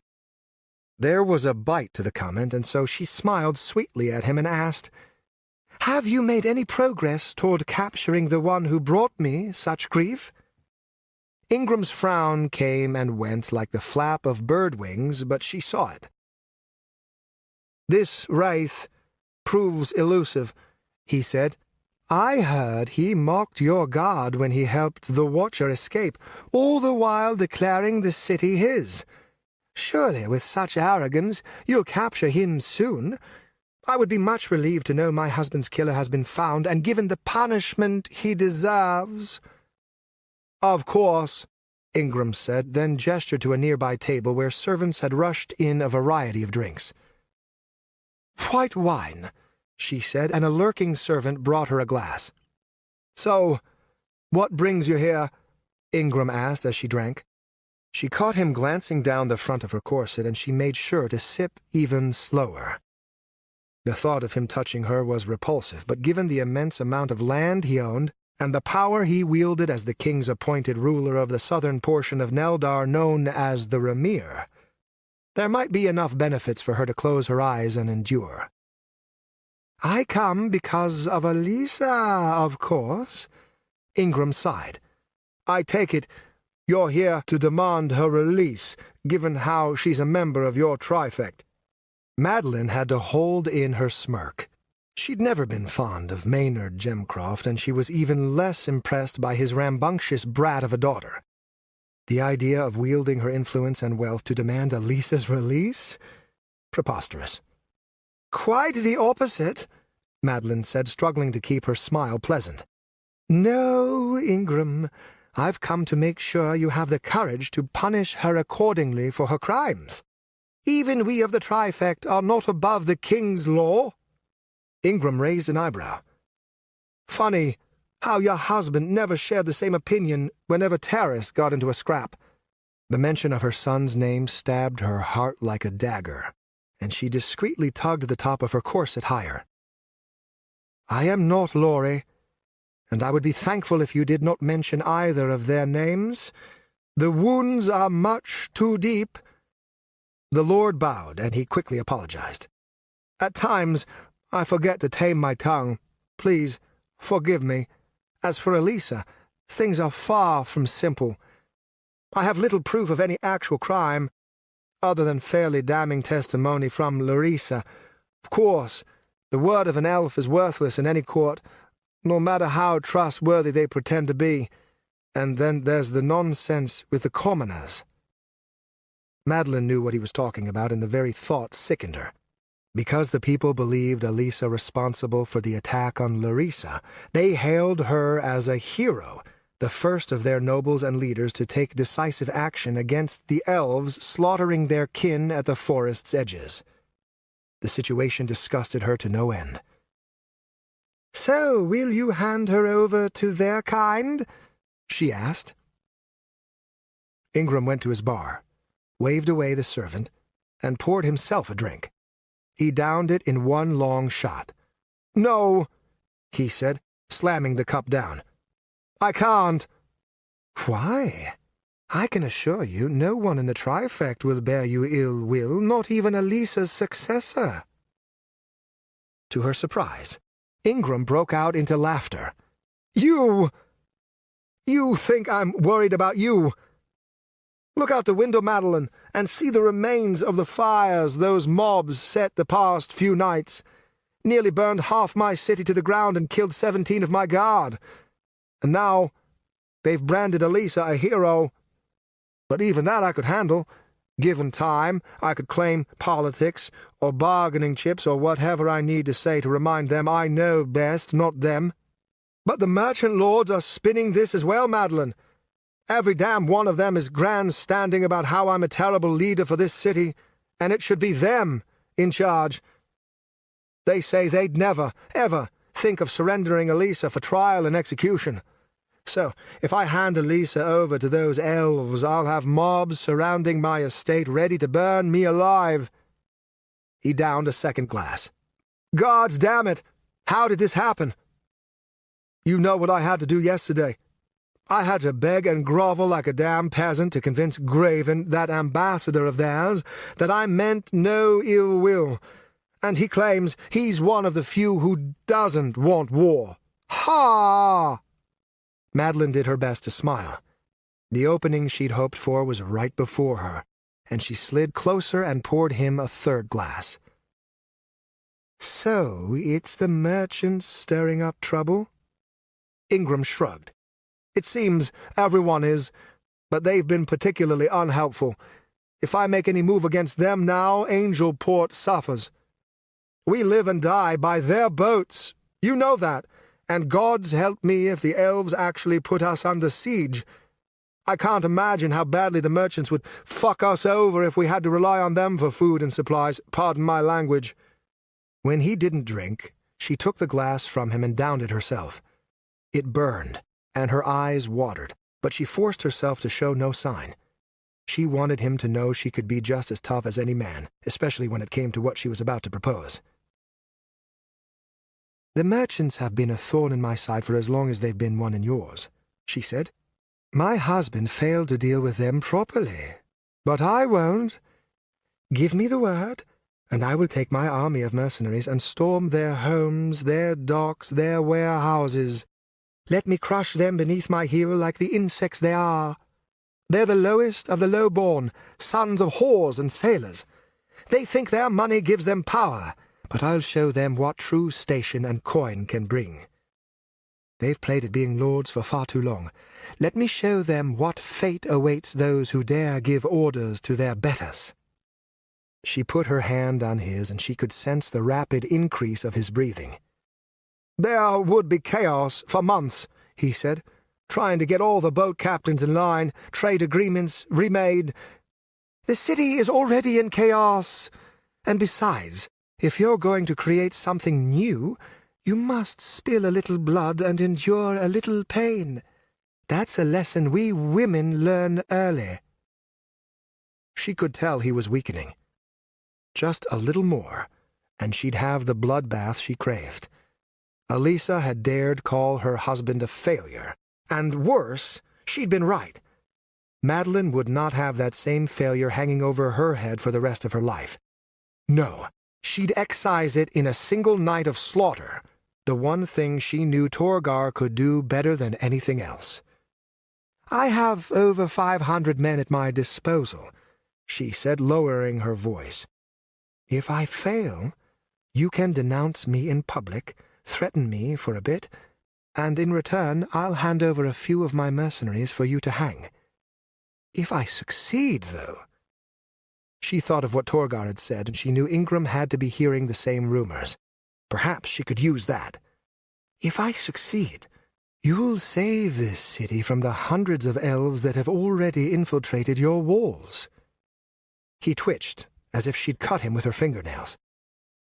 "How do you know?" he asked. "Only rumors," she said, "but sometimes stories turn out to be true. Give me permission. End this now. With the merchant lords crushed, the pressure on you to receive lands from the elves will relent. We can have peace." Ingram walked to the window, and he stared at his city. She calmly waited, her hands crossed behind her back. "Do it," he said, "but know you alone will bear the consequences. You'll receive no help from me." "Thank you," she said, curtsying. He waved her away, and the servant at the door came to escort her back to Torgar. "How'd it go?" he asked her. "Prepare all but a handful of the house guards," she told him as she hurried toward the street. "Ingram's given me the freedom to deal with the merchant lords as I wish. I hope you haven't drunk away what little skill you used to have." Torgar flashed her a grin. "A bunch of fat merchants waiting for a butcher? Madeline, if you think I can't handle them, you sorely insult me." Ulrich lay naked from the waist up, eyes closed so he might better enjoy the sensations. In his left hand, he held what little violet he had left, made all the more frustrating since he'd had to steal it from his brother. The elves had abandoned all pretense of civility. Every day brought new reports of casualties. So far, the human camps hadn't struck back, but it'd only be a matter of time before they brought out the torches. Ulrich wondered if violet would grow in the ashes of the forest. If so, perhaps they could change their tactics. He took out his last leaf, hardly the size of his thumb.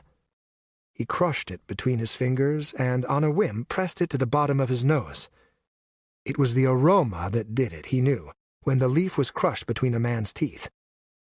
With so little of the violet, he didn't expect much, but as he inhaled through his nostrils, it hit him with twice the strength such a small amount should have. He snorted out of instinct, and suddenly his whole body was alive with sensations. He rode it like a wave, time lacking any meaning. As he felt it ebb, a realization hit him so strong he rolled off the bed. Breathing it in through the nose increased the violet's power tremendously. They didn't need even a fifth of what they'd thought necessary to flood Desrel with the plant. "Stan!" he cried out, thoroughly excited to tell him. For some reason he'd seen his brother standing in the corner, waiting, but it was a trick of the meager light playing shadows across his coat. Laughing, Ulrich dressed himself. As he was fighting with his twitching fingers to button his shirt, he heard shouts from down below. At first he thought it was the rest of the merchants, thrilled about his discovery. But then again, he hadn't told them yet. "Think," he told himself, "think! What was that noise?" The clang of steel pierced his haze. Fighting? Screaming? But why? He opened his door and stepped out. From his balcony he looked down and saw armored men rushing in through his front door, 50 of them at least. The few guards he had were fighting valiantly, but they were badly outnumbered. "Shit!" Ulrich said, and he spoke it so calmly it surprised him. He dashed back into his room, slammed the door shut, and pushed in the lock. Hitting his head against the door, he tried to think, to understand what was going on.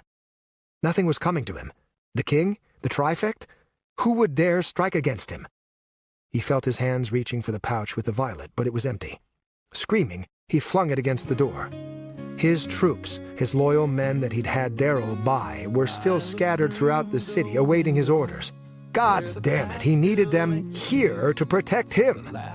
But no, he was alone, helpless, and listening to the screams of his dying guards and servants.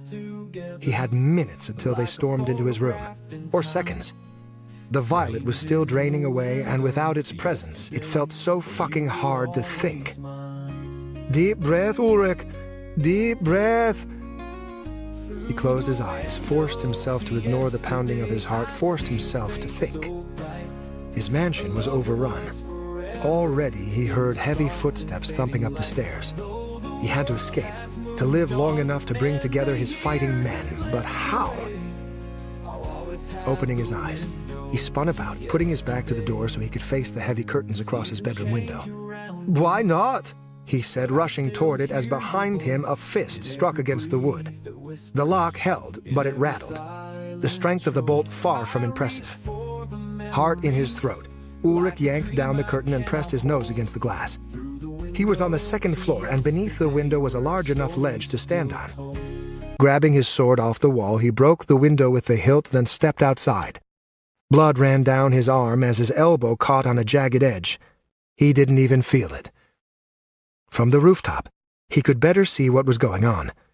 The gate to his mansion had been smashed open, and he saw the trampled bodies of his guards beside the wreckage.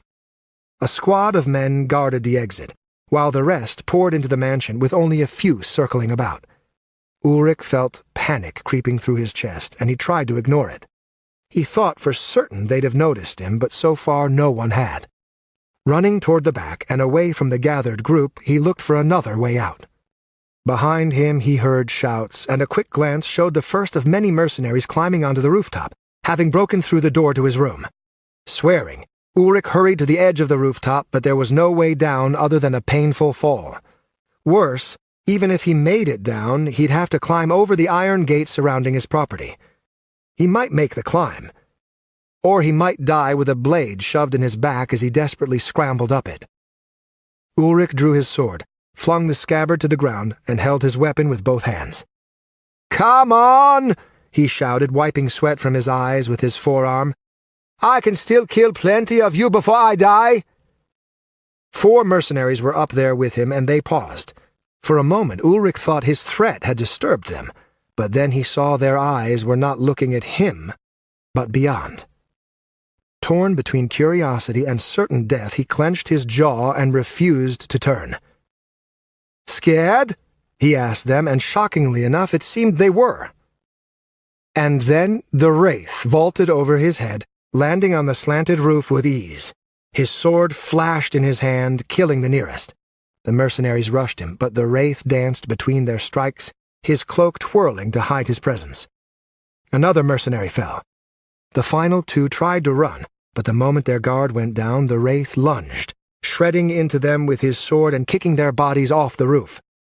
Done, the wraith turned to Ulrich, who lifted his sword in defense. "Stay away," he said. "No. I said stay back." The wraith laughed. All but his smile was hidden by the deep shadow of his hood, a shadow that seemed oblivious to the actual position of the sun. No matter which way he turned, there was only that smile, that maniacal grin. "If you want to live, then put down that sword and follow me." An arrow sailed over their heads, and both dropped to their knees. Ulrich chewed on his lower lip. He was in no position to think clearly, not with Violet and battle lust pounding through his veins, but it didn't appear he had any choice. Despite the bounty on his head, despite his killing of William Amour, it seemed the Wraith was willing to be an ally. But why? "Lead on," he said. "If you can keep me safe, I'll reward you beyond your wildest dreams." "You don't have the power to give me what I seek, but I will accept your help in smaller things.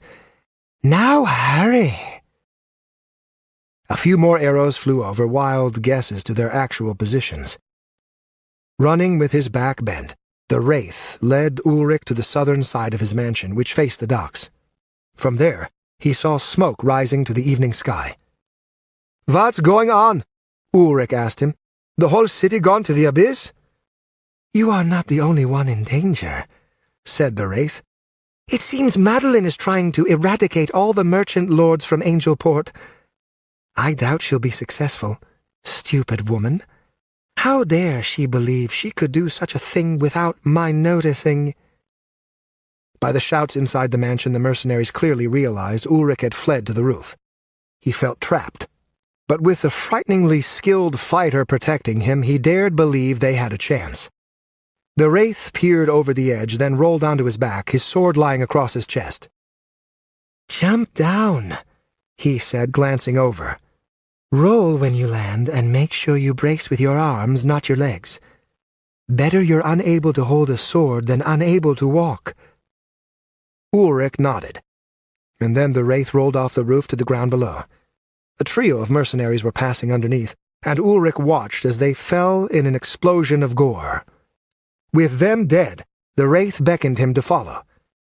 Given no choice, Ulrich hung from the edge by his hands, then let go. He hit hard, and his right knee popped. Before he could cry out in pain, the Wraith was there, yanking him to his feet. "Run, you fool!" The Wraith pulled him along, and every bit of his strength was necessary. The slightest weight on his right knee flooded it with pain, and by the time they reached the fence, Ulrich was more stumbling than running. Looking up at the rows of spikes he'd had installed along the top of the fence, he wondered how he was to cross. "Here," the Wraith said, offering his hands for Ulrich to step upon. "Step with your good leg, then jump. Do not think, now do it!" Over 10 armed men turned the corner from the front, and they let out an alarm upon spotting the two by the fence. One let fly an arrow, and it clacked into the bars mere feet away. That was enough to get Ulrich moving.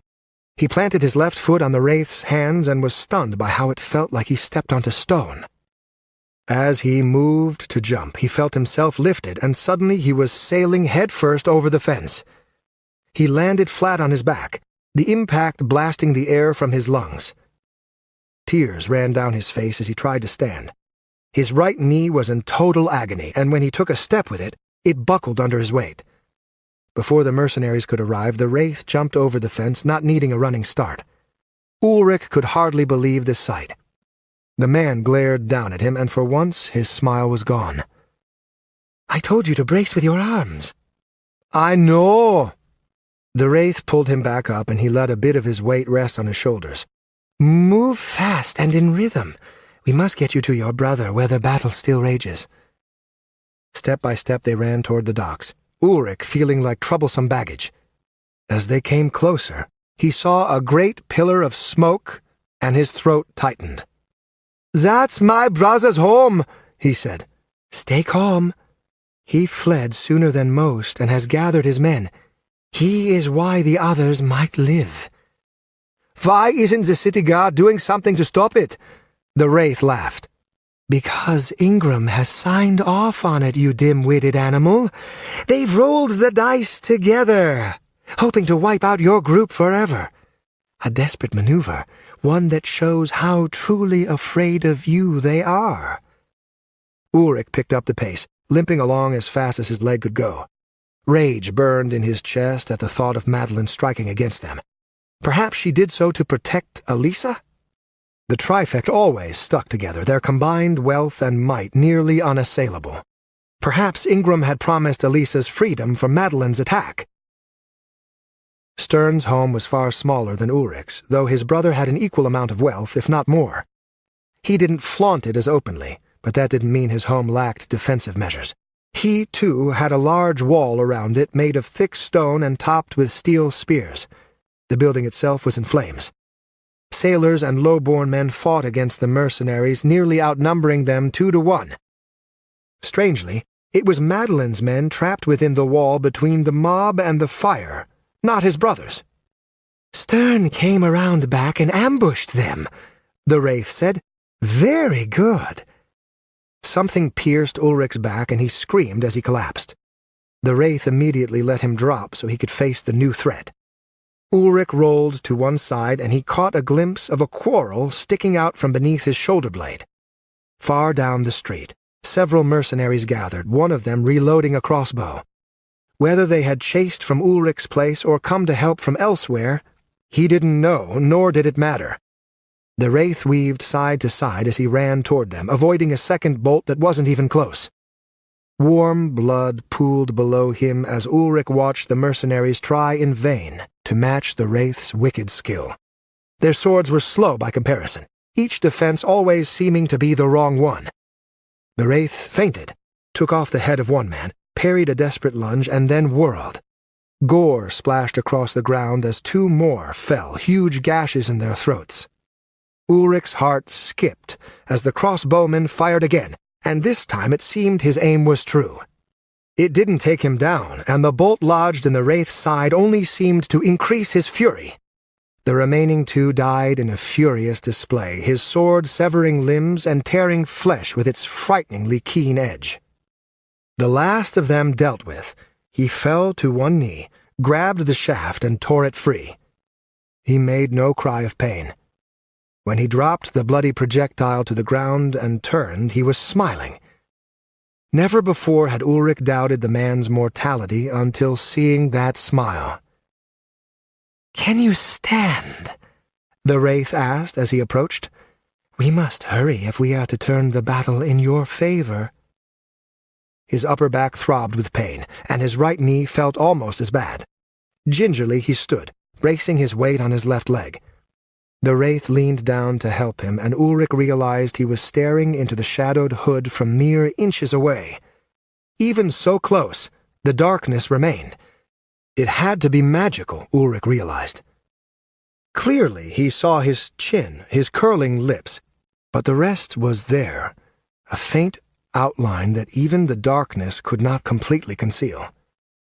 As Ulrich reached for support, he brushed the side of the hood just enough so he might see. He'd meant it to be subtle, accidental, but his surprise was too great for his drug-addled mind to handle. His mouth dropped. "You! But—" A sword rammed through his throat, and his whole body went rigid, his arms and legs racked with spasms. Ulrich's vision darkened, then exploded with light. If not for the horrendous pain, he would have found it amusing how similar it was to a heavy dose of violet. As it carried him, he heard the wraith's voice float away. "You damn fool! You could have lived! You were useful!" Chapter 17. Haern crouched on the rooftop as he watched Ulrich Blackwater's mansion burn in the night like an enormous pyre. "What madness is this?" he wondered aloud. "Have you not had your fill of betrayal, Madeline?" He wore his assassin's colors, his grey cloaks, and his hood pulled low. In the shadows of the fire, he felt himself become the Watcher once more. At least the cursed city hadn't stolen that from him, no matter the doubts it had brought him. Zusa landed beside him, her long cloak trailing after her in the air. "The other Blackwater's home is damaged, but not destroyed," she said. "I see 2 other houses damaged by fire, but both still stand. Men patrol them, and they are not Madeline's. They failed then, Haern said, pressing his knuckles to his lips as he thought. Now the question is, how will the merchant lords respond? They are not known for their forgiveness. No doubt Madeline hides in her mansion, surrounded by what's left of her mercenaries. With her high walls, she can survive anything they throw at her, assuming Lord Ingram does not intervene. That man has lost all control of the city. Anarchy will follow if things continue as they have. Zusa shrugged. Then we will thrive in the anarchy. I think it's time we made those in power fear our presence. Haern looked to the dying fire. Who will you go after? She grinned, and the eagerness in it was both frightening and exhilarating. Her face remained uncovered, for there seemed little point in disguising her identity. Ingram has given you an ultimatum, but he knows nothing of me. Elisa has stayed in his dungeons long enough. Either he frees her, or I slit his throat. He said if he dies, his guards are to execute every prisoner. That includes Elisa. Ingram is a coward, she said, drawing her daggers, and cowards will always give up every promise to protect their lives. You should have learned this by now, Watcher. Zusa turned and ran, leaping from rooftop to rooftop toward the distant mansion on the hill. Haern watched her go, wishing he could share her reckless abandon. But he had his own man to find, a wraith that had framed him for a vicious attempted murder. Deep down, he felt confident Zusa could free Elisa without his aid. But even if she escaped, they needed some sort of proof to their innocence, otherwise they'd be hiding forever. And to prove his innocence meant finding the wraith. Haern's instincts told him the wraith would be lingering about the fires watching. No man could declare Angelport his, then ignore the bloodshed that had filled the streets during the day. Haern dropped to the ground and began circling the compound. Every nerve in his body remained on alert, and his eyes scanned the deepest shadows. Twice he looped around the burning mansion, then moved on to the next place Madeline's men had assaulted. From his initial scouting of Angelport, he'd learned it belonged to Haern Goldsail. The attacks had gone worse there for the merchants. By the time Haern had learned of the attack, it had been halfway over. He and Zusa had watched to the very end, unwilling to help either side. Haern had been dragged out from his mansion, strung up by his feet from the branches of a nearby tree, and then had his stomach slit open. They'd wrapped his intestines around his neck before he finally died. After watching that, Haern knew it was only a matter of time before the merchants retaliated, even if Zusa was right about the Keenan mansion being able to repel an attack. Given Haern's distaste for both of them, he had no qualms with them killing each other, but innocent lives would be quickly dragged in. Haern would not mourn the loss of someone like Haern Goldsail, but his servants, his guards, they'd all died as well. Did they deserve the same fate as their master? Of course not, Haern knew, but there was nothing he could do to stop such a blood feud. Focus on the task at hand, he told himself. As he looked upon the ruins of the Goldsail mansion, lost in thought, he felt a tingle in the back of his mind. Peering over his shoulder, he spotted a hunched shadow, nearly invisible in the darkness. Someone was following him. "Let's play," Haern whispered, suddenly bolting to his right. Figuring it was the wraith, he moved at full speed, his legs pumping. He weaved through the quiet street, then cut into an alley. A glance behind showed no pursuer, but he knew that wasn't true. That left but one place. Digging in his heels, he changed directions, running straight at a wall. Leaping into it, his knees pressed into his chest, he somersaulted into the air. As he'd guessed, his pursuer came crashing down from the rooftops, blades slashing. He hit nothing, unprepared for Haern's maneuver. As Haern landed, he drew his swords, his eyes narrowing. Whoever this attacker was, it wasn't the wraith. "Why do you follow me?" Haern asked, his whole body crouched low and ready to spring, his sabers angled outward. The attacker turned, and he removed his hood. Pointed ears poked out from beneath his brown hair, which was long and tied away from his face. He wielded two ornate knives, each one gleaming with silver. His cold eyes stared, and Haern felt his every feature being analyzed. "Are you the Watcher of Veldaren? This strange elf asked. If I am, will you attack again? The elf glared, clearly not amused. I have little patience for human sarcasm. And I for unwarranted attacks. Begone, I have no wish to hurt you. The elf chuckled, a small smile pulling at the edges of his mouth. You won't! He moved to attack, and Haern went to block, only too late realizing it was a feint. The elf slashed again, one knee bent so his whole body could attack at a bizarre angle. Haern blocked the first, and as the knife slid off with a loud scraping of steel, he used his other hand to parry the second attack. But the elf stood just before contact, and he tilted the knife so it avoided the parry. Pure instinct saved Haern's life. As the knife went for his throat, he went limp, falling so it only cut the air above his head. When he hit the ground, he rolled, then kicked away, avoiding a double thrust that would have impaled him. Upon landing, he crouched again, eyeing the elf with newfound respect. No, he wasn't the Wraith, though he was just as good. Any hope of surviving relied on Haern overwhelming the man on the offensive, praying the elf made a mistake before he did.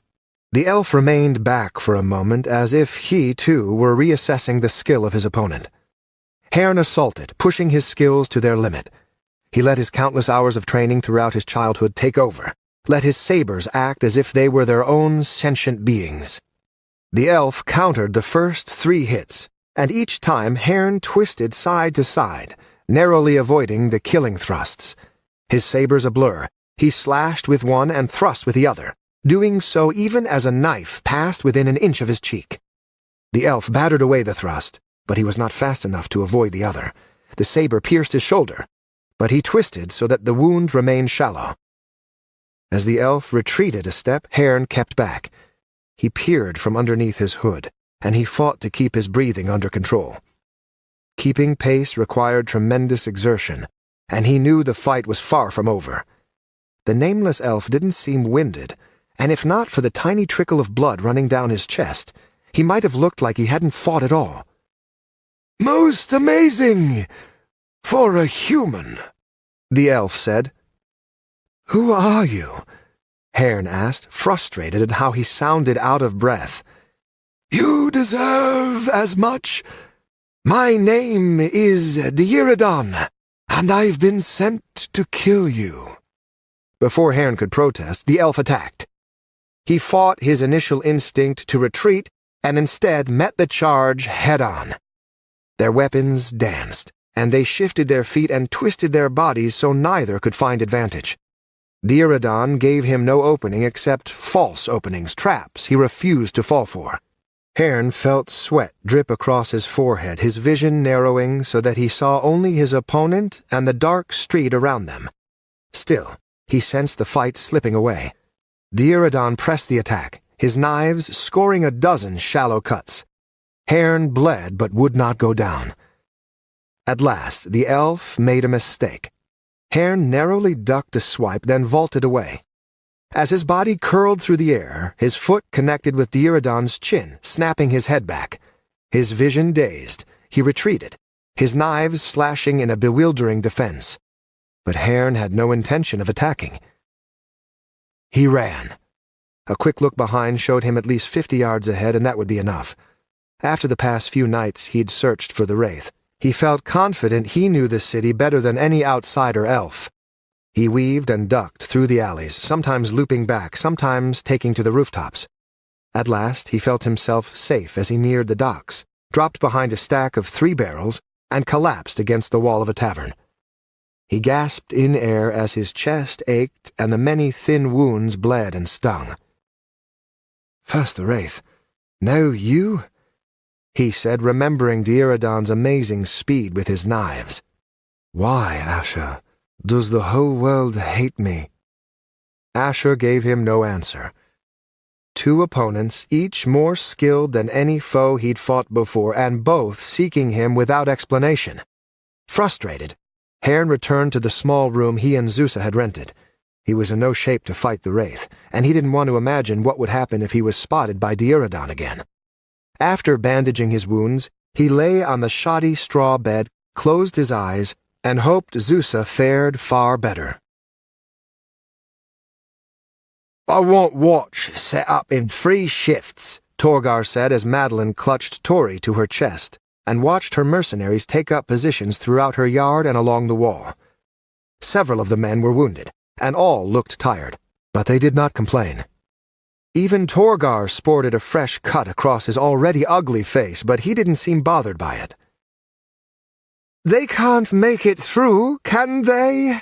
she asked as the minor captains spread out, organizing shifts. Torgar shrugged and gestured for Madeline to go back inside. "No reason they should.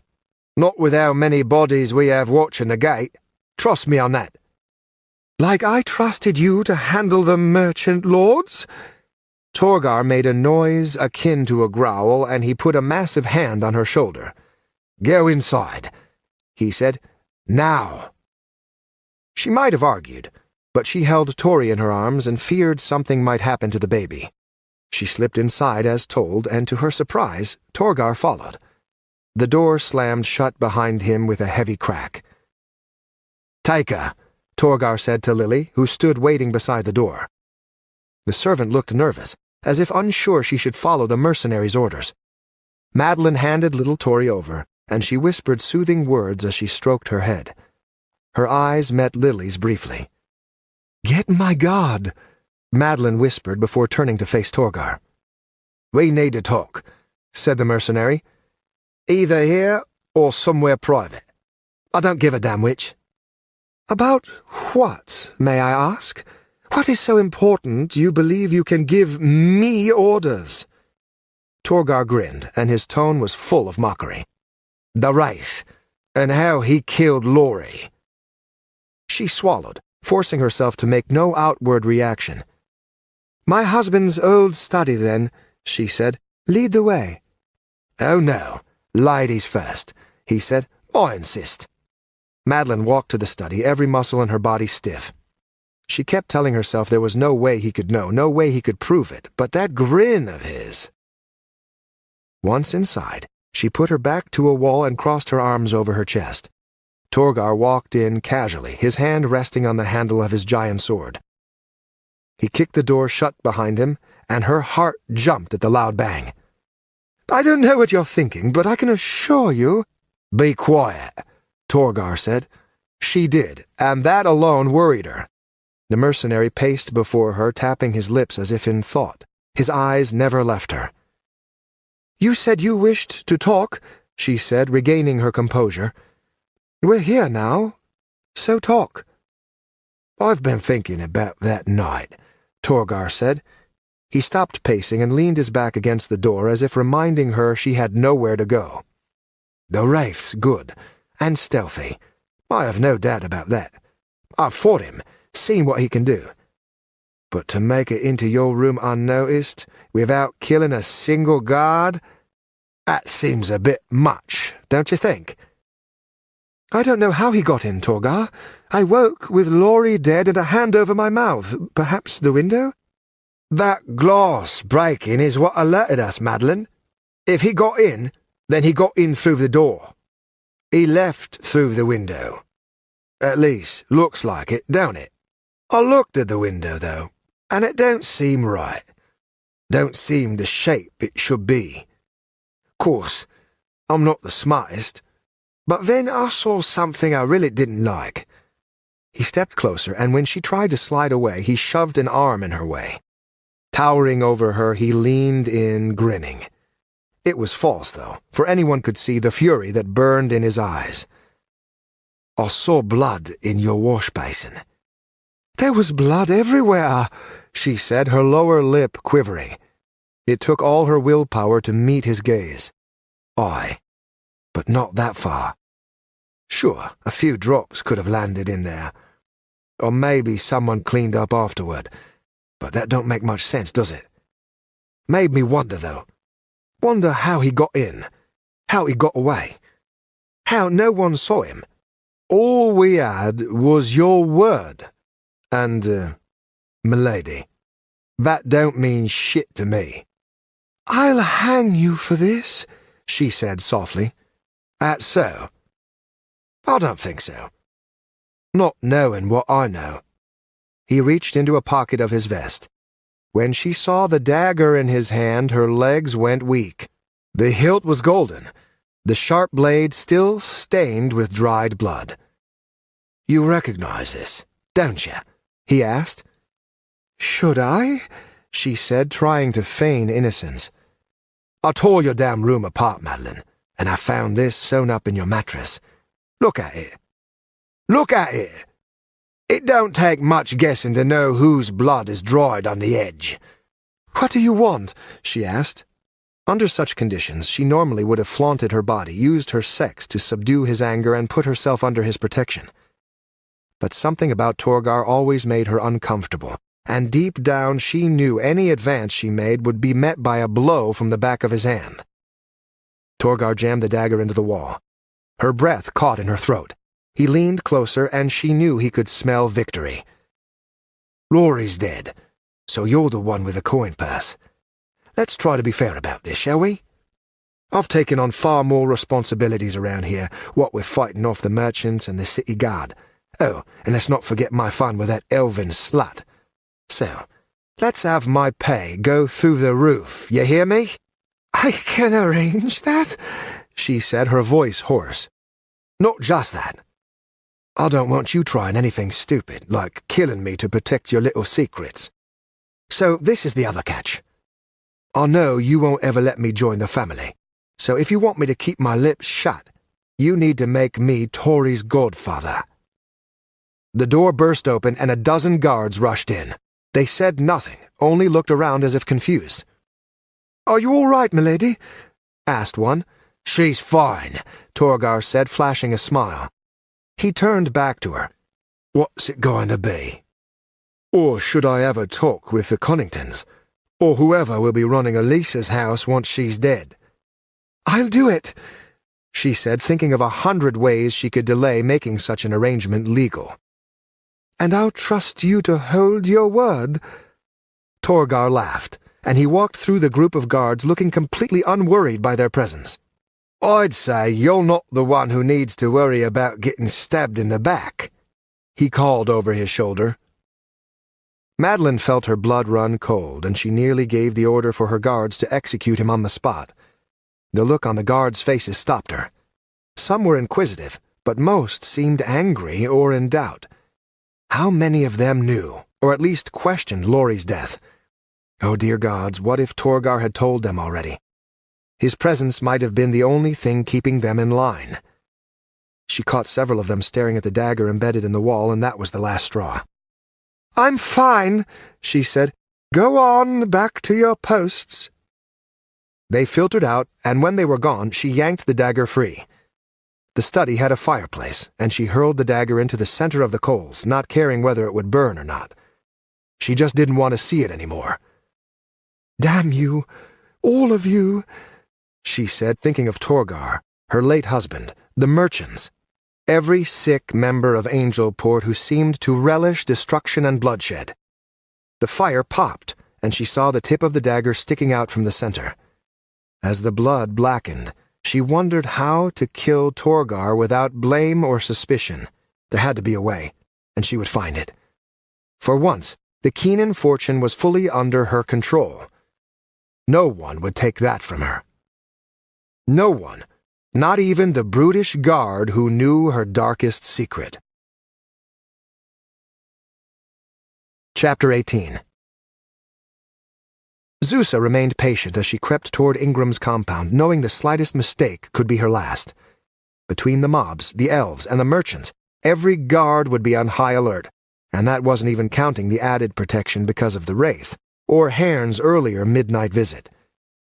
Still, she was one of the faceless, if not the last. Nothing would stop her from getting in. Her patience was infinite, the shadows, her friends. Of course, getting out was another matter. She couldn't help but think of her and Haern's disastrous escape. If not for the Wraith, they'd be 2 corpses, or even worse, still suffering through torture in the deepest parts of Ingram's dungeon. When she reached the gate, she pressed her back to a wall, blending into the long shadows made by the starlight. Even with her impressive skills, she wondered just how much patience it'd take when she saw how many armed men patrolled the wall. Torches had been set up every 50 feet, no doubt hoping to eliminate any chance of stealth by someone like Haern or herself. Every window was lit with lamps, and the patrolling men also carried torches. She doubted there was anywhere else in Angelport closer to having daylight at night than Lord Ingram's mansion.